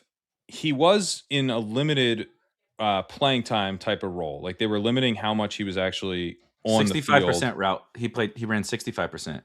which I think juices his per route stuff a bit, and then also it juices it because he's going against Kayshon Boutte and Mac Hollins and Pop Douglas is like, and it was a low other wide receivers. He went from like a pretty versatile boundary wide receiver to a low A slot receiver, which when you're running a limited amount of routes, it's one of those weird. And then that team proceeded to cut him. So it's like I think I have concerns about Diggs. Not like I think Diggs will look pretty sweet at times this year, but he's a player I was starting to get a little bit nervous on. Probably maybe overly so, but I was pretty nervous about Ayuk, and that served me well. So I think Ayuk ruined Diggs for me, if I'm being completely honest. I might have ruined Diggs. He hacked my brain and was like, "This guy is." At first, I thought, sorry, Zane, and then you continue the bull case. But at first, my thought with Diggs was I was a little concerned, and then I was a little concerned with landing spot stuff because I kind of didn't think it was like one of those you start to get things right. And then when you get something wrong, you kind of don't course correct enough on the thing that you got wrong. I was like, I don't really think the Ravens thing is going to happen. There was like a little bit of Bills fans like, Stefon, come back to Buffalo and, all this stuff. And I'm like, I don't see that. Whatever. And so all that stuff's not happening. So you're like, okay. He's an acquired taste. First, the fact that that's not happening is a little bit bearish. Like they could use Diggs. Like, why isn't that back on the table? And he's an acquired taste, but he's also a taste. You have too much, you're gonna feel sick. So there's that kind of element too. a double IPA. Yeah, it's like a double. It's a double IPA. Yeah, that is such a good comp. Yeah, that's great. That is an outstanding comp. Or like a really strong sour or something. Really like that. Strong sour would be the other one. Yeah, like a wild sour. Like we left this thing out in a barrel in a field and then it fermented on its own. We don't know what kind of yeast got in here. Yeah. I like the bourbon barrels.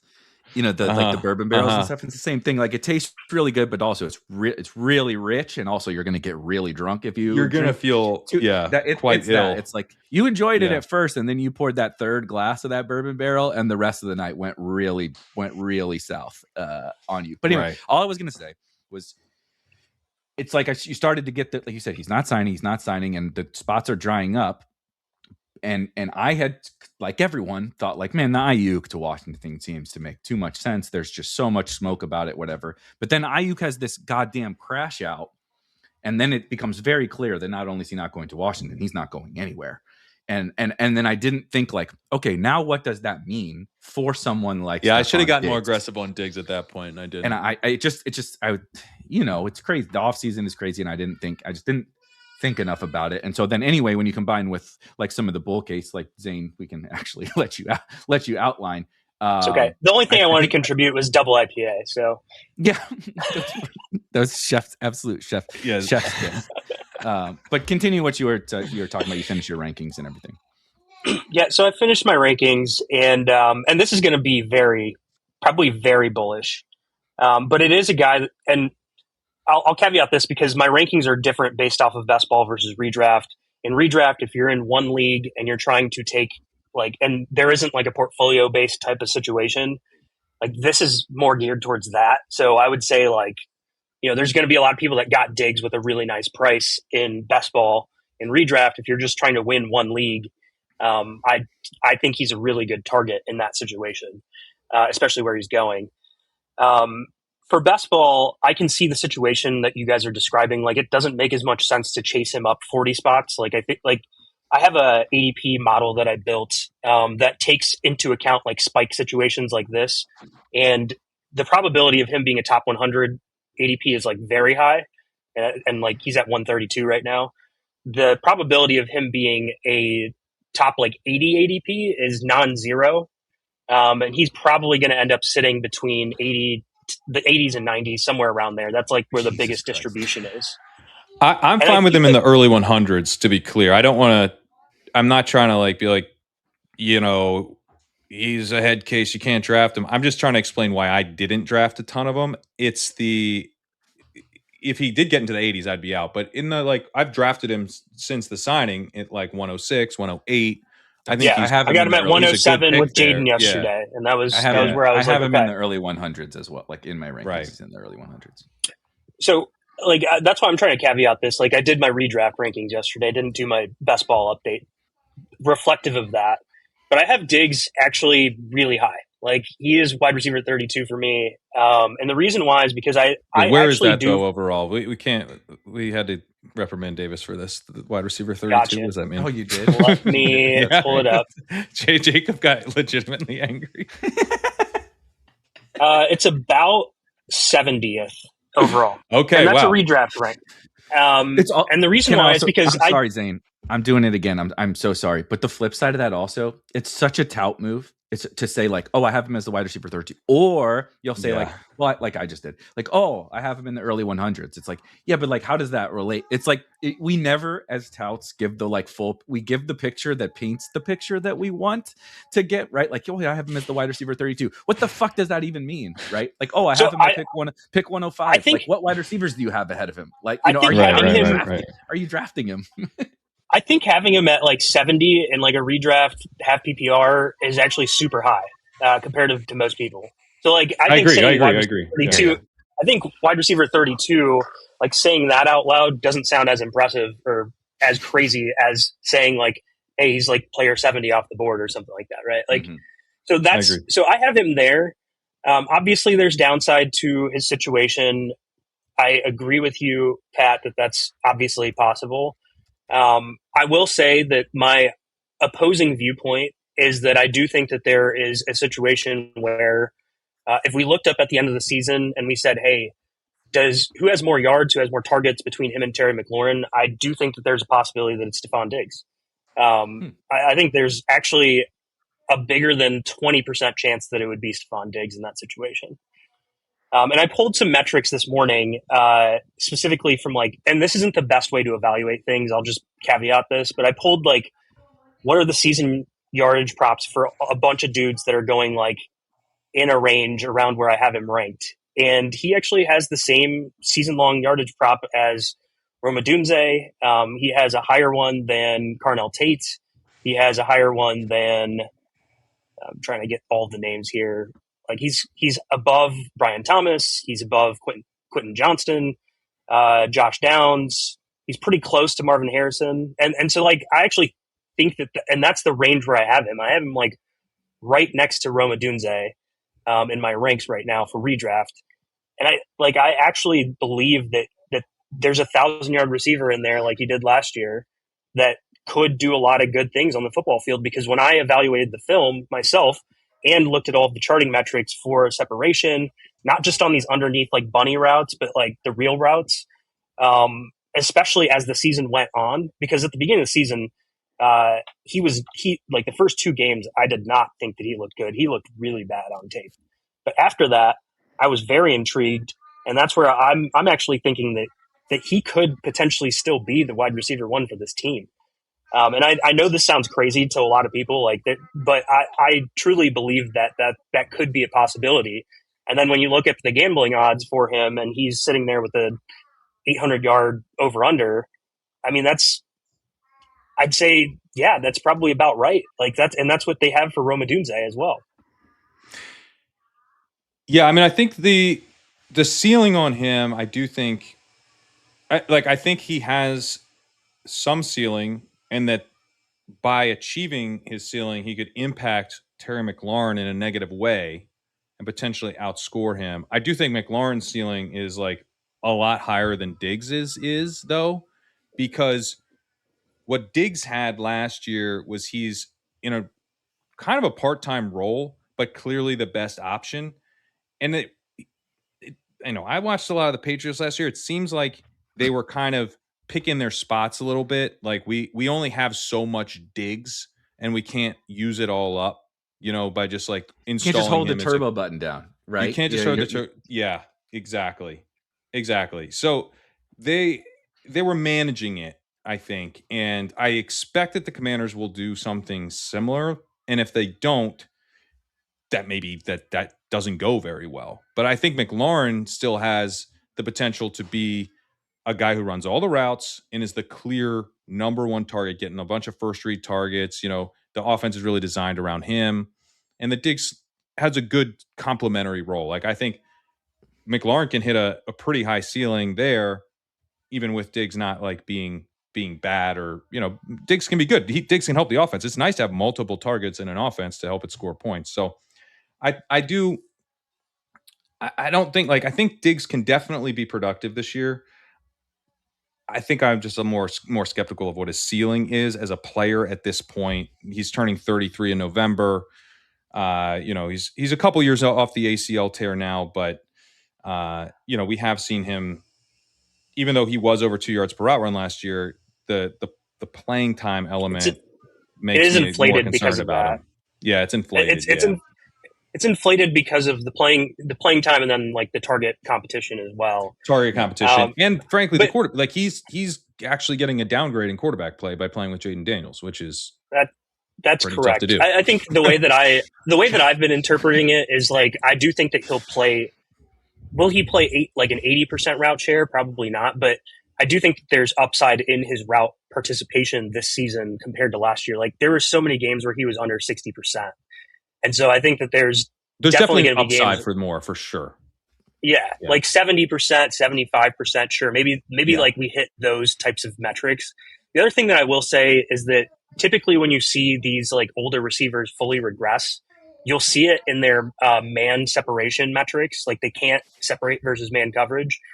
And he was super good in man coverage last year from a separation perspective.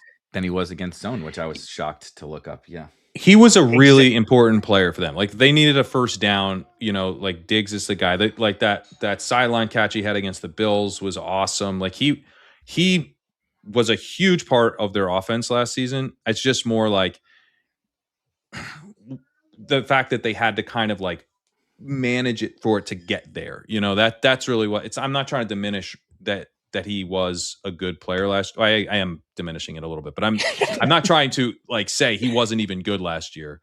I'm just saying he was good in sort of a very kind of there's context way. There's just context that's important for him for the fact that you can't just say, right, this is where the people who love to just tell you to watch the tape would legitimately have an argument if you just said, well, here's his yards per route run, here's his targets per route run, here's his whatever, and you said, well, yeah, but here's some context that you need to understand for why. Well, the tape I would ask them to watch is the tape when it was Mac Hollins came on the field and Diggs jogged off. That's the tape I'm referring to. When he actually played football, he looked good. To be fair, I would jog off when Mac Hollins came onto the field too. I'd prefer to be on the sideline when that dude does anywhere. Mac Hollins came on the field. He didn't even have shoes on, and he was out there. I'm surprised he wears a helmet, if I'm being frank, when we play football. I just want to add a couple of things that I think are interesting for Diggs and for Terry McLaurin. I've heard just rumblings or whatever and I get it. Anytime a target earner signs and a guy who has a very clear high target, like Terry McLaurin, we're expecting very high target share, right? He's the number one with weak options around him. I don't tend to overly he could be the agree. number one. Right. Zane's not so sure, but we expect before Stefon Diggs, we expected Terry McLaurin, right, to just be this target monster. We don't think he's a superstar or anything like that, but he's good enough. And if he gets a lot of targets from Jaden Daniels, that sounds great. But then when Stefon Diggs signs, you're like, we got to back down his target share, so let's move let's move Terry McLaurin down. I don't generally agree with that. I think most of the time we get a rising tide lifts all boats. And I actually think that's where this context that Pat's providing about Diggs is really important, where this is probably more of a role player, a high powered, high volume for a role player, right? He's not just standing in the corner shooting 3-pointers, on the NBA court, but he's a valuable piece and a good piece. But he, I think, really complements Terry McLaurin really well in what can help elevate Terry McLaurin. I don't think you want to just try to turn Terry McLaurin into Jamar Chase, where you move him everywhere and you throw him short stuff, you throw him screens, you throw him that's nice. But I think he needs kind of a chain mover like Stefon Diggs was to alleviate some of that pressure. If Luke McCaffrey is doing that, they are not getting as many first downs. The chains aren't moving. No, exactly. Jalen Lane It remains to be seen with Antonio Williams, but it has not gotten off to a great start for Antonio Williams in camp. So that's a clear upgrade, I think, which I think is good for Terry McLaurin, because last year was a disaster in Washington, like injuries galore, Terry himself being injured, Jaden being injured, whatever. But in 2024, like this team went to the conference championship game in 2024. Jaden Daniels was awesome. They were fifth in total. This is regular season. I'll add the playoff context. They were fifth in the NFL in points scored in 2024. They were seventh in yards. They were ninth in touchdowns. They were like one of the best offenses in the entire NFL. That's before we get to the playoffs, where they went straight scorched earth. They destroyed my playoff best ball lives because I drafted so much of the Detroit Lions, and they went into Detroit and just beat the ever-loving shit out of Detroit, and they could not stop them. Dropped 45 points. They scored 23 points, 45 points, and then 20. They got destroyed by the Eagles, but then they scored 23 more points. They had 1,100 something yards in 3 playoff games. They were an awesome offense. In that context was when Terry McLaurin had his huge season that we probably overdrafted him for last year. He had 13 regular season touchdowns. He actually was slightly more efficient despite a small sample last year on a per route basis, but he scored 2 touchdowns because the offense stank and he got hurt and all that kind of stuff. The year before, he was just slightly less efficient, but he scored 16 touchdowns if we include the playoffs, right? Now, that number is absurd, that he's not going to score 16 touchdowns again. But you see the ceiling when the offense is really good. That's a ceiling case, right? Is like, you don't have that ceiling case when it's Luke McCaffrey, when you're counting on Luke McCaffrey. Like, he might get more targets. This is the Garrett Wilson annual problem, right? They've said nice things about Luke McCaffrey, Treylon Burks, De'Ami Brown. Like, it's really wild. It's terrible, right? It's bad. It's the Garrett Wilson. It's bad for an offense. It's horrible for an offense. It's like we constantly project this high target volume onto Garrett Wilson because he gets a high target volume, but it's because they don't have anyone else to throw to. And so, like, how do you get the fantasy efficiency, not just the per route efficiency, but how do you get the fantasy efficiency is by the offense being better, moving the chains, scoring touchdowns and all that. And I think Stefon Diggs really helps with that. But Terry McLaurin also helps Stefon Diggs with that as well. They kind of work well together. I think the offense in general is going to have more of the fantasy cheat codes we like to have as well. Like, everything that I've read is, hey, one, for receivers, this is super beneficial, but being in 12 personnel with 2 tight ends on the field, like, adding that additional tight end usually helps a receiver get a higher, like, implied target, like, share when they run a route when there's another tight end on the field. So that helps. On top of that, doing a lot more play action, motion, stuff like that, things that Cliff Kingsbury didn't necessarily do. Now, I will say that they probably won't play as fast, so you're going to probably get less plays. But from an efficiency standpoint, if you're talking about, like, hey, if we have Ben Sinnott on the field or John Bates on the field, and we've got McLaurin running routes out there on these plays, and actually something that we've seen a lot from these coaches that do these, like, 12 personnel looks, we actually don't even send everybody out for a route. Like, sometimes there's only 3 dudes that are going out for a route, which, if you just do the very basic math on that, your implied target odds are 33%, right? Like, because there's 3 dudes running a route. So, like, I do think that there's opportunities where the efficiency in itself goes up because of all of these other elements to the offense. 1, you added Stefon Diggs. 2, you're doing more motion. You're doing more play action. In breaking routes on play action, I posted this the other day, have like a fantasy cheat code of like 87%, like, above a normal play. And so, like, these are the things that I think could end up happening that really do raise a Terry McLaurin ceiling. Are you guys worried about the age too, though? Like, we just talked about Cortland Sutton in this way, and we saw the metrics dip for Cortland Sutton. We didn't see it as much for Terry McLaurin, but is there some risk there for Terry McLaurin this year comparative to... Yes, there is. I haven't drafted a ton of Terry McLaurin, but I haven't lowered him much at all on this signing. I don't think this signing is, like, all that impactful, but I do have concerns about McLaurin. If McLaurin falls off because he turns 31 in September, that will probably happen regardless of whether or not Stefon Diggs is on the roster. Correct. And it's a McLaurin problem. It's not a Stefon Diggs. McLaurin problem. Yeah. So I'm at like 2% McLaurin, but if he were to fall, if he were to become like a mid to late 5th round pick as a result of the Diggs signing, I think I'd be in on him there. It's just like when I'm at the early 4th, the late 4th, early 5th, there's lots of guys I like to take there. McLaurin isn't really a part of that. And if I am going to go with the older guys. I prefer Mike Evans. I prefer Devontae Adams. So I haven't like taken guaranteed good offenses, pretty much. Guaranteed good offenses. Yeah. I mean, well, let's let the substation play out for the next month before we decide if the San Francisco 49ers are going to be. Yeah, it's one of those things where, I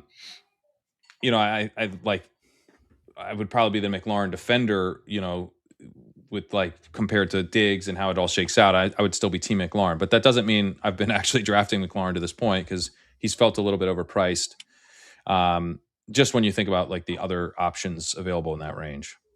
I have him ranked 57th in my ranks, and I don't know, I don't know if that's I actually have him after J-Mo too, even though, some people could make the argument that J-Mo is probably a worse pick than him because Terry McLaurin will probably have a better floor season. But what I like to do is somewhat bake in okay, we saw what happened when Laporta was out. We saw we haven't really seen much of when Amon-Ra's out because he's Mr. Iron Man basically. But can he step in and take a bigger role in those situations? Yeah. Good pun with Pops. Yeah. So that's kind of where I've slotted him, right after Jameson Williams and above Christian Watson, technically. Yeah, I would be similar. I'd take him over J-Mo, but the running backs that go there in that early 5th round, I like a lot. So a lot of times I'm taking one of those guys. I think we're probably. Is there one guy that you like a lot there? Is there a guy in Jacksonville? Yeah, it was Tootin. I thought we're not talking about the 3-4 turn though. We're talking about the middle of the 5th round. So So Tootin's not really in the conversation. Yeah, now it's Travion, Bucky, Travion, Bucky, dude. Bucky's gonna smash. Dude, can we do the Bucky thing super quick? I know we got to jump. I know you have to go, Zane. Just sort of rapid fire. The Bucky thing reminds me of what we were talking a little bit about with Bill, in that I get it. He is not the 3rd down back. So people equate the passing down, right? When it's 3rd and 8, Kenny Gainwell is coming in the game. No one has ever questioned that. And guess what? Bucky has never been that. The baseline assumption for Bucky Irving is that when it is 3rd and 8 and we're in obvious passing downs, long down and distance, it used to be Rashad. Now it is Kenny Gainwell. That guy is going to play. And no one is even saying Kenny Gainwell won't get. There's not a little bit more to the profile for Kenny Gainwell. I don't really care that much to talk about that. But I feel like there's a double counting effect because Bucky fell so much and he had the shoulder stuff that caused the fall, and then the Gainwell hype. And there is Gainwell hype right now, but the Gainwell hype feels so much to me again, the double counting stuff where they're yeah, we're getting both of them on the field. They never say Bucky's losing anything. Yeah, they say he's our passing down back. No shit. I knew that. We're going to play 21 personnel. Oh, fuck. Yeah, sure. You'll probably play it. Probably your base. They did. Yeah, exactly. They ran it. I believe I looked it up yesterday. They ran 5.4% of their plays in 21 personnel or something like that. I'm okay, double it. Double it. 10%. 10% of your snaps are 21 personnel. And that's not even accounting for double running backs. That's a lot of times a fullback. Anyway, it's Bucky catches passes on early downs. He's not losing the passing down work that he has historically had. He's just not playing on 3rd downs, which was the going in assumption about Bucky Irving. And so I feel like it's kind of shocking to me that he hasn't risen back up, but it's this hype stuff about Gainwell and whatever. He's a Nicky Click, man. It doesn't feel super comfortable, but there's been stuff. And today we got a thing on Sean Tucker. This is from Nick Geddes. Juice. Sean Tucker has juice. I said it to myself during a handful of times throughout the practice as Did you say David Guetta? The middle. David Guetta. That's his new album. That's his new album. And Tucker exploded through the gap, and in a game setting would have been running to the end zone for 6. Later, he bounced one outside and made a move on the defender. Anyway, it goes on like this for about 3 more paragraphs. So there's a lot of, and then people have liked what they've seen from Gainwell. But yesterday we had, this was Adam Sylvan. What Robinson will attempt to avoid is running Irving into the ground. Former offensive coordinator Josh Grizzard emphasized getting the ball early and often, a decision that coincided with Irving's declining efficiency when he could have used a breather. I think my read on this is that Irving's going to be the lead back. He's going to be in more of a committee than we would like. but you're going to get to run back the talent bet on Bucky. I think Bucky's good. I think he can earn more, kind of like win back more of the like, oh yeah, we should probably give the ball to Bucky more like over the course of the year, which we know happens. It's kind of like a discount version of the Breece Hall thing from last year. It's like, oh, it's committee. It's a three-headed monster. Like, okay, yeah, sure. It's a three-headed monster. Like Breece is going to dust these guys. I don't feel as confident with that with Bucky because Gainwell can play and Tucker can play. Totally. I mean, he definitely has juice. That guy's right. But it's like the odds that like Bucky's going to like fall into some, just like absolute, the whole thing's a quagmire. I think there is maybe some risk of that, but that feels very priced in the 5th round and sometimes in the 6th round for Bucky Irving. Like going to the 6th, dude. This is a good running back who's a lead runner on his team and catches the ball. Yeah. I like early in the summer, he was going in the 4th round and I wasn't taking him very much. Sure. Mainly because I wasn't sure. I thought there was a potential that he was not fully healthy, right? Like we didn't have any more news other than he might be coming back in the summer or in the fall. Play sometime in the summer, fall, yeah. Yeah. ... We had that situation. I forgot right? Jesus. And so in that situation, I was like, I forgot about that already. And in that situation, I was like, I'm not going to take this guy in the 4th round. Like a 4th round pick is meaningful to me. I don't know about you guys, but like there's other players. Jalen Waddle was going behind him. Like there are guys that I really wanted in that range. And then now he actually is like, I've actually boomeranged on him, which I don't know if that's a fantasy term or not, but like I was out. It is now. And then I came back in, and I think it's okay to have that kind of a take, but it's really a price game for me with him. Like, do I see situations where he returns like a 3rd round value? I do see situations where he returns a 3rd round value. I don't think that he'll be like, do I think that he'll be a 1st round value at any point this season? I think it's highly unlikely. Like that is to me is like off the table. I'd say 2nd. I think he could be a 2nd round value. Agreed. I think it's possible. I still think it's unlikely that he brings back the 2nd round value because I am a little bit different in that I am somewhat concerned that they did all the stuff that they did this offseason to limit his touches. And when I say limit touches, I don't mean, hey, he's not going to get like 12 touches in a game. Like I'm worried that he doesn't get to the point where I'm certain that there's going to be games where he gets 17 or 18 in a game, right? Like those are numbers that I think that I'm a little concerned that they won't want to do that as often as I would like. Now he doesn't have to have that if he has the crazy efficiency. I'm not like 100% skeptical that he can't get back to 2024, but I do think that what he did in 2024 was like so incredible from efficiency standpoint in the shorter sample size that I'm willing to say that there could be some sort of like medium path that ends up happening with him in like a 15 touch per game role.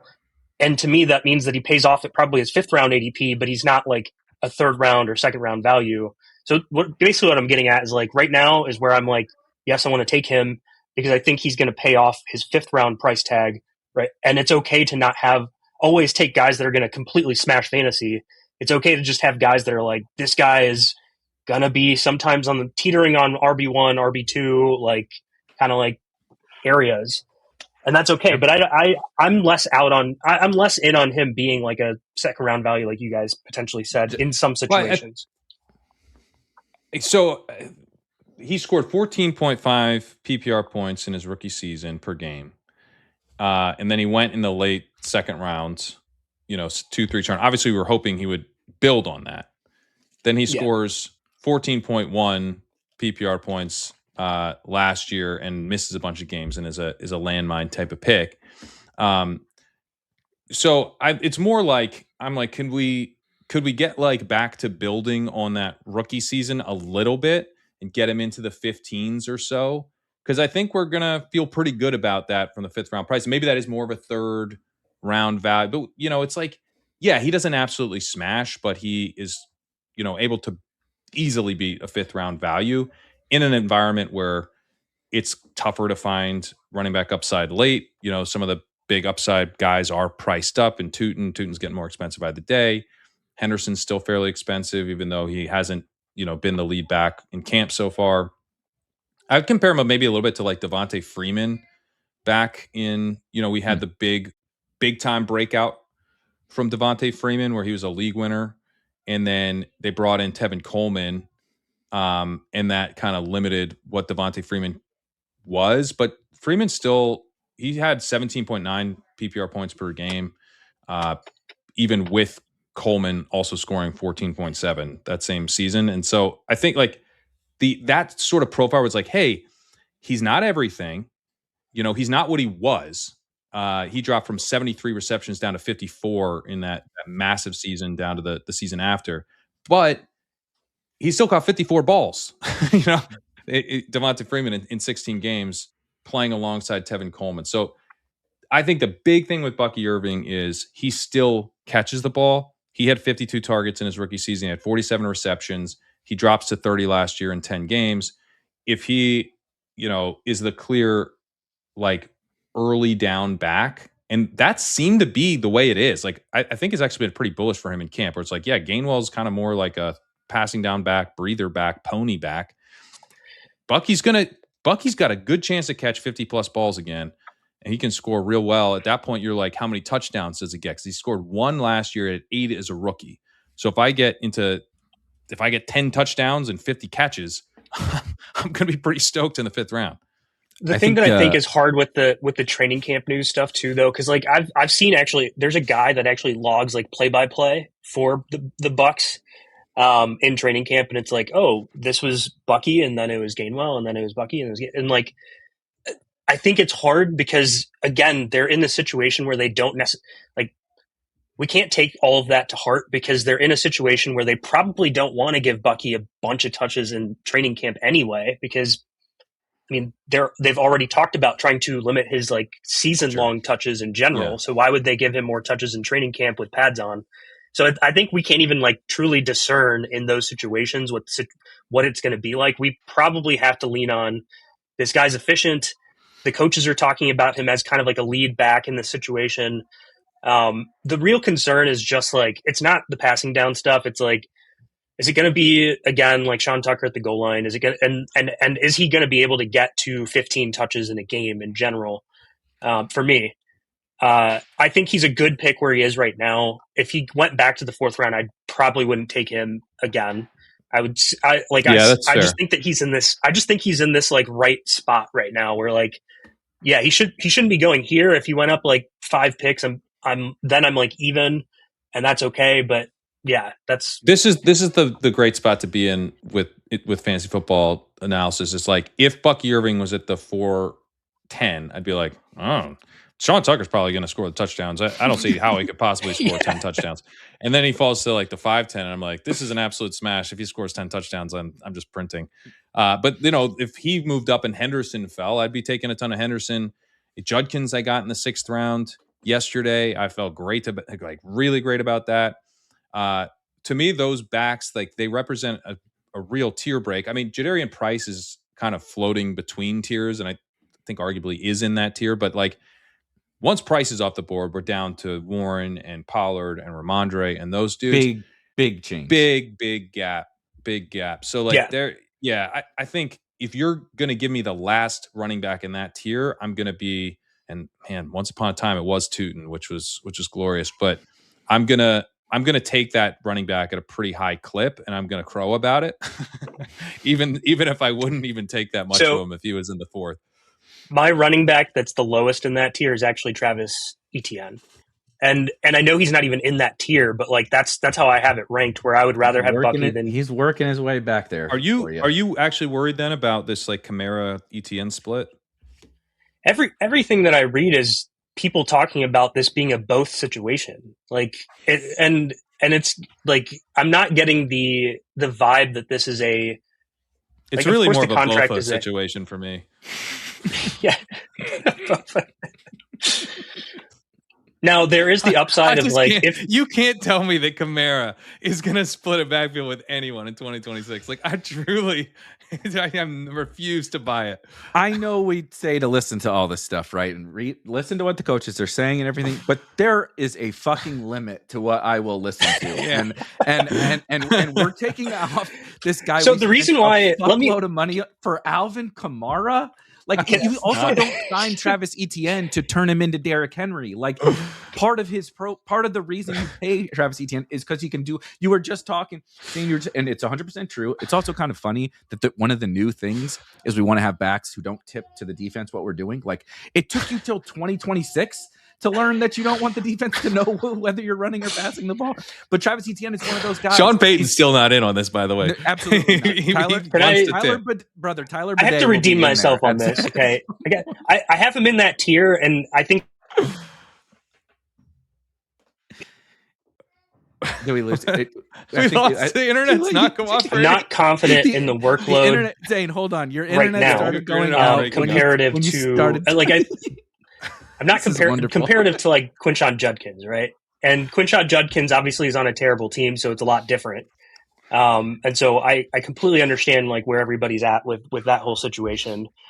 But I also think that he's not as good of an actual talent in terms of running back. Like his efficiency has never truly been to the level where I'm like, hey, I think that this is a really good NFL running back. Now the team doesn't have to think that in order for guys to score fantasy points. Like I understand that concept that this guy could just end up getting a bunch of touches. And that situation plays out that way. But I'm again, like we're talking about Alvin Kamara being a not good running back, but I don't think that Travis Etienne's a really good running back either. And I just don't want to this version of Kamara. Sometimes I don't really want to bet on a player that I don't truly believe in, even if it's an okay-ish situation. I totally get what you're saying. Zane, can you hear us? I just want to ask, can you hear us just fine? It doesn't sound like it. Maybe we lost Zane. Zane is truly in the void now. You literally went to the void. I go to the private chat. I'm just watching Zane podcast. I'm keeping this all in. I'm not editing this out to any degree. We can hear you and see you. He started talking about Alvin Kamara. And the internet tried to prevent it. It's like, don't do it. Don't do this to yourself. Don't be the Alvin Kamara guy in 2026. Oh man. I agree with Zane, obviously, on like the idea that if you're gonna be if you think ETN is purely a volume play, then that's not great. His efficiency has been very up and down. I think he's a kind of he has some strengths and he has some weaknesses as a running back. And so I do, I have some ETN skepticism as well, but I think the Saints like so clearly just straight up didn't have a running game last year, and their offensive line's actually pretty solid. Like I've seen people break down that offensive line is actually a pretty underrated one heading into this year. And so I have some optimism for their run game with a real back. I think ETN is a real back, even if he's not an amazing back. And I think Kamara is he's just so washed. But I would say, from my perspective, I think ETN is more of a best ball pick than a redraft pick. So if we get Zane back, I'd be curious to hear where he's at on that split, that side of it, because I'm not taking ETN as much in redraft. Yeah. Okay. Can you hear us now? I can, and I'm glad I missed all of that because I knew you guys were probably just making fun of me the whole time. So stuff we made fun of the situation, but I didn't hear it. Which did not make fun of your. The internet refused to let you talk about Kamara. Corain said you literally fell into the void when you started talking about when you start to make the fantasy gods sucked you in when you were about to make the Alvin Kamara bull case in 2026. Oh no, it's not that. I actually don't want Kamara either. Like I just don't like. I'm just not interested in taking a guy with like what I feel is actually, this might be a hot take, but like below average running back talent. Like I don't think that Travis Etienne's a good running back by any means. I'm not a huge fan. I think he's fine. I think he's like a capable starting running back. Mm-hmm. Like I would not have given him that contract if I were running an NFL team, but they did, and so I'm slightly bullish on the Saints, and I believe Alvin. It's just one of those. Am I more concerned now than I was a month ago, given the news we've gotten about, Kamara's the passing down back, blah, blah, blah? Sure. Yep. Absolutely. It's also one of those situations where as he starts, this is anecdotal in my drafts, and his ADP has fallen, but also in my drafts, he'll really plummet sometimes. Travis Etienne will. And it's what Pat was saying when you had to drop off was like, it's not really a redraft play to me. Like you're not going to see Travis Etienne on any of my redraft teams. I can assure you of that. But in best ball, as he really tumbles, it does offer you some opportunity to take, again, like especially like Best Ball Mania or whatever, you're getting the cheapest prices on this guy now. And I think there's a very real case that this is all fucking bullshit. Like I think it could be total bullshit. Like they brought in Etienne like because there was a extreme need at running back, and now they're like, actually, the guy that we demanded take a pay cut, like demanded, and we were straight up going to cut him if he didn't. He's like, they didn't care about the financial. They didn't care about the financial ramifications. They were like, dude, we're not going to be here anymore. They've drafted Kendre Miller and Devin Neal, and then they paid Travis Etienne all while this guy was there. And now we're saying he's going to take 40% of this back. I know you're not saying this, Zane. I'm saying, but like people are like, he's going to, you can't draft Travis Etienne again in best ball. Like I'm not drafting him in redraft, but I just think as the discount happens, I'm willing. It's one of those, I see it, I hear it, I accept that this is a thing that's happening in camp and stuff, but I'm also willing to bet against it as the market starts to read into it and believe it. Yeah, I guess what I wanted to say was like, I have him at the end of that like tier of dudes with like Judkins and Bucky and whatever. Like that's kind of where I have him, which still means he's a 5th round pick. If he falls to the 6th, like of course, smash button, like no question. Right. It's just that I'm probably not as high as probably others are, where it's like if he's in the 4th round, I'm going to take him. I don't feel like confident in wanting to take him. There's so many receivers in that pocket that I really like too. For sure. I wouldn't take him. Again, we talked about it at the beginning, like Bashal Tutin versus Travis Etienne. Like I'm going to take Tutin in those situations.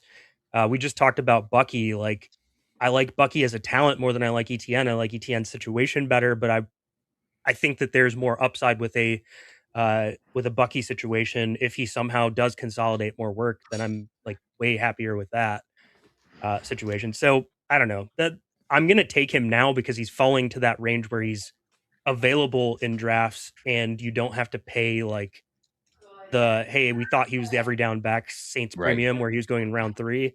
Now he's at a palatable place, but it doesn't feel great to me. I totally get you. I mean, he is like it kind of snuck up on us a little bit, but he's a dead zone profile now. He's a 2nd contract, 27-year-old, doesn't catch a ton of passes. He catches some, but Kamara I do think could hurt there, and so it's sort of like a receiving or a rushing efficiency play from a guy who's not been like that great of a runner. / it's probably more of a volume play. And you'd have a guy who's going to siphon off receiving work. So I'm with you in redraft more so than in best ball, where I think just the way best ball shakes out this year, I'm doing a lot of hyperfragile still, even I wasn't sure as much in August would I be doing a lot of hyperfragile. I still am. So Etienne fits those builds in the 4th round. And a big thing for me is, are you getting a discount on this stuff? Like, yeah, Kamara is there. He is playing more than people thought. What's the price we could impact? Get the boomerang, price impact's been a full round. Yeah. We could get the boomerang back where, like we get some more information and Kamara's like less involved, and then Travis Etienne rises up again into the 4th round or 3rd round again. I don't think he'll get to the 3rd round, but like something like that. And now you got this like window of time where you got the best price on the Travis Etienne share. Right. I think that we might be in that window right now. So like you said, Pat, earlier, jokingly, but it's also true. Like it's the price stuff. It pertains. I found this on the web. God damn Siri. It pertains to nothing like what'd you Siri find, looking Siri? up curse word on my watch. It's again, if Bucky was going, in a different price. Now he goes after Travion Henderson and after Quinshon Judkins. It's not as if those guys don't have their own. Judkins doesn't necessarily have so much. Travion might be a backup. Travion is probably, and dude, Travion very low. You know I love Travion, and I'm still going to take him because I buy the talent. And there is a scenario in best ball again in which a lot of this stuff it works itself out, or he gets better during this, whatever. There's, and we also saw like, dude, if something happens to Ramondre, I would like Travion Henderson in the 5th round on my team. That's why you can't fade a guy like that. Yeah. You can't fade a guy like that. Like, you can't take 0% Travion, even though you don't like the price. You have to take Travion. You have to take some Travion. There are just too many scenarios where you're like, yeah, you want this dude on your team. So I don't know how much I want to draft of him, but yeah. Anyway, but like we're in a price where like, dude, Travion Henderson is probably the backup on the New England Patriots. So if we're worried about workload concerns for Bucky Irving, but Travion Henderson goes in front of him, that doesn't make a lot of sense, right? If we're worried about workload concerns for Bucky, you have Quinshon Judkins, who, okay, he's going to get a lot of carries. How many passes is he going to catch? And how many points are the Browns going to score exactly? And how many carries do you get when you're losing every game? How efficient are those carries? They weren't efficient last year, right? Judkins was not efficient. Offensive line still bad. Offensive line horrible, right? So he's just in that Jadarian Price, he's in that range now, and so that is what matters to me. I totally agree with you on the Travis, but Etienne is now in the Scadaboo, Josh Jacobs, David Montgomery grouping that is a little bit, there's Tootin there, of course, but it's in a different range now than, like you said, like, dude, 3rd round, like, are you taking him over Breece Hall? Who like I know is awesome. I wasn't really drafting Etienne in the 3rd round. Same the thing. I have thought Kamara would be there for a while, and wasn't drafting a ton of Etienne. Would mix him in occasionally, but wasn't drafting a lot of them. And the market reaction to the Kamara stuff, I think, has been a little bit overblown. And so now I am drafting him in the 4th in best ball. But yeah, I mean, the like he scares me as a dead zone back argument. I do have that makes sense to me. Like Definitely. And I think it's more of like, okay, I have 2 running backs, or I have 1 running back and I can get another one later. And then I'll take some shots on guys like it for the redraft build. I think Etienne is less appealing. Yeah, it's just it's also a lot of the like lineups, not players type stuff. And like there are teams that you would draft where if you get to the 5th round and Bucky Irving is the top guy of ADP, you would still be like, absolutely not, like, no, this is not the guy that needs to go on this team. And the same thing when it could happen for Travis, right? You start 3 running backs in a row, Travis Etienne becomes a lot less appealing than whatever, Luther Burden or Mike Evans or whatever. We got to let Zain go here. Zain, anything you want to shout out before we sign off? I'll have an announcement soon. I am no longer with Fantasy Points. I'll be with a different organization here, and like maybe today, maybe tomorrow, we'll get the nice. thing out. We'll know this. I'll put it in the description because this will come out we record on Thursdays, and I'll put this in the description when it's out on Saturday when you announce. Yep. You guys will see a lot of me, a lot more of me. If you haven't seen a lot of me already, I truly don't think that's possible. But no, I'll still do all the stuff that I've been doing lately with like the news and whatnot. The thing that I've gotten access to is now more and more amounts of data, so I'll be able to provide like the context of why I may think a certain thing about a news situation, which I think will be helpful for people. So yeah, follow me on X, and then I've got the Cut Up Show, which will be likely a collaborator on this show for today. Yep. So thank you guys. Yeah, no, this was super fun. Yeah, awesome. Thank you. Anything, Pat? Check out the article I got over at Leg Up. All the stuff we got going over there, including the sidekick. And Matt Irby's going to have an article out that I'm going to post by the time this is out. So, content, rankings, all that good stuff. And as always, I love to preach only to the people who make it to the end of the marathon podcast. You get 40% off Spike Week with code Leg Up if you're a Legendary Upside subscriber. For you 12 people who make it. It's a secret promo. Who make it. We hide it. It's like, we said it in the beginning a few times, and then we decided to bury I kind of like putting it in the end. It's just very fitting for the style of this show. But we'll be back again next week. We got some more fun guests. Thank you for Zain for the last couple of weeks. This was great and super helpful for me. And go follow him on Twitter. And we'll see you guys next week. Cheers.